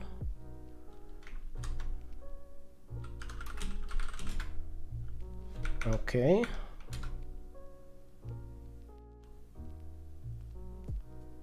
Okay, that looks good. So now just I do where the heck is it? Git push master, Yes.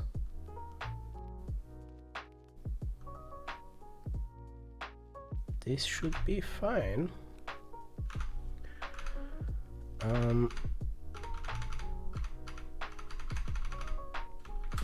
This terminal is okay. So I guess git checkout master. Oops. Checkout.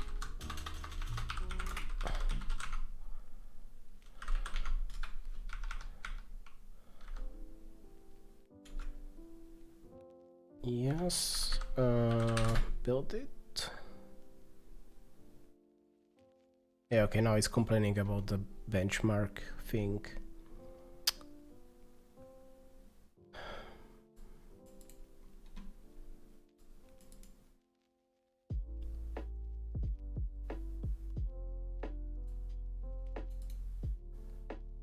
Requirement.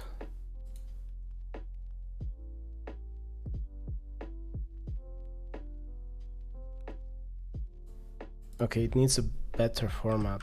Okay, so let's try to fix that actually. So this is in CMake Conan, I think. So sure, let's do that.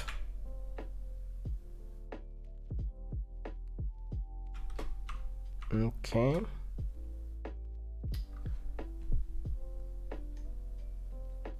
Clank is not the one detected by CMake. I mean, yes, it's not. So this has to run on Clank, okay.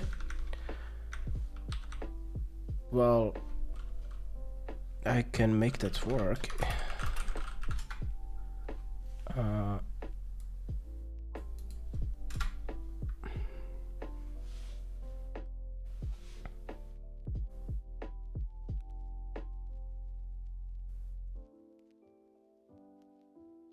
Okay, maybe this actually will work.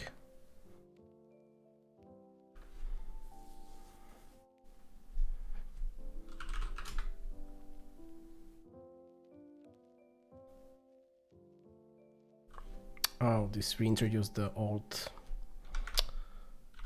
Wait a second. Wait just a second.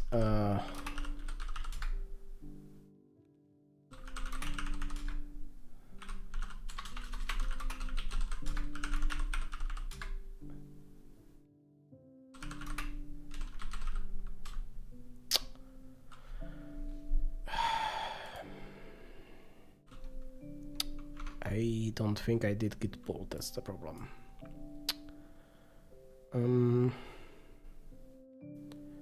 Let's fix this in here actually. So let's switch to the newer format.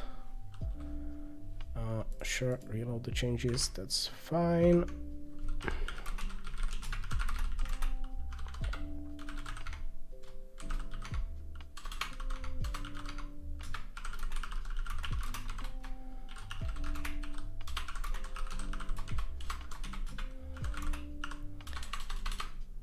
Okay.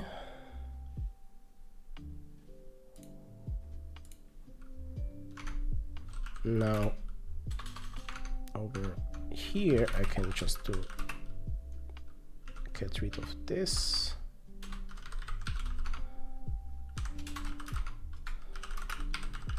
Git pull. Okay, makes way more sense. So let's see. Now it should compile fine, I hope.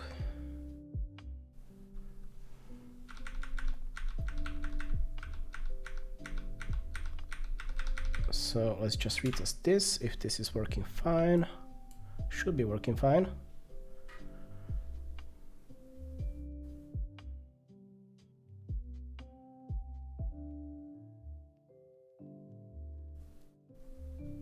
Yeah, we are still at 14 seconds, 400,000 puzzles.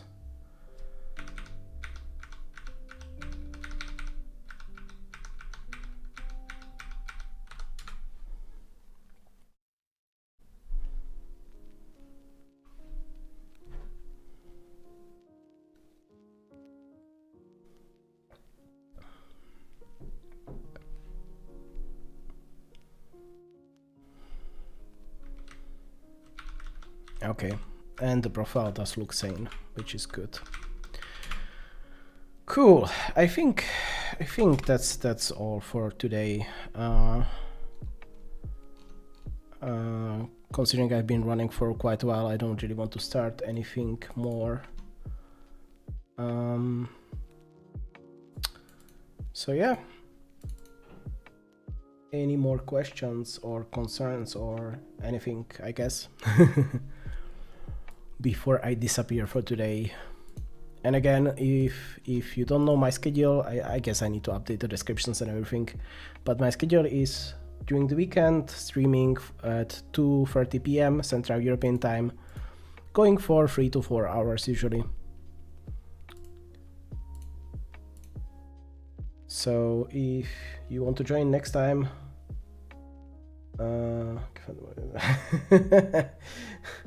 well, you should do your things primarily, you know. But yeah, thanks for watching. I definitely appreciate it. It's definitely cool to have people to talk to. Otherwise, it's me just, you know, shouting into the ether, which is kind of weird from time to time. Or I guess for the people watching the recording, definitely I appreciate that as well. You know, if you are actually like crazy enough to watch the recordings, like, well, thanks for that. Like I definitely wouldn't have the patience to do that. But yeah, I'm glad that this gives something to people, you know. For me, it's just, you know, building a thing that I want to use for other things. So I definitely hope that people are getting at least something out of this. Yeah, that's... Yep. Well, that would be cool. Okay then, well, again, thanks for watching. And if you are watching the recording, feel free to leave any comments in the comment section. I will definitely read them and respond if I can. I have had some weird issues where like I wouldn't see the comments somehow, like it wouldn't appear in my notifications, but I definitely try to like periodically go through them and, you know, make sure I check if people are actually commenting on my videos. And yeah, thanks for watching. See you next time.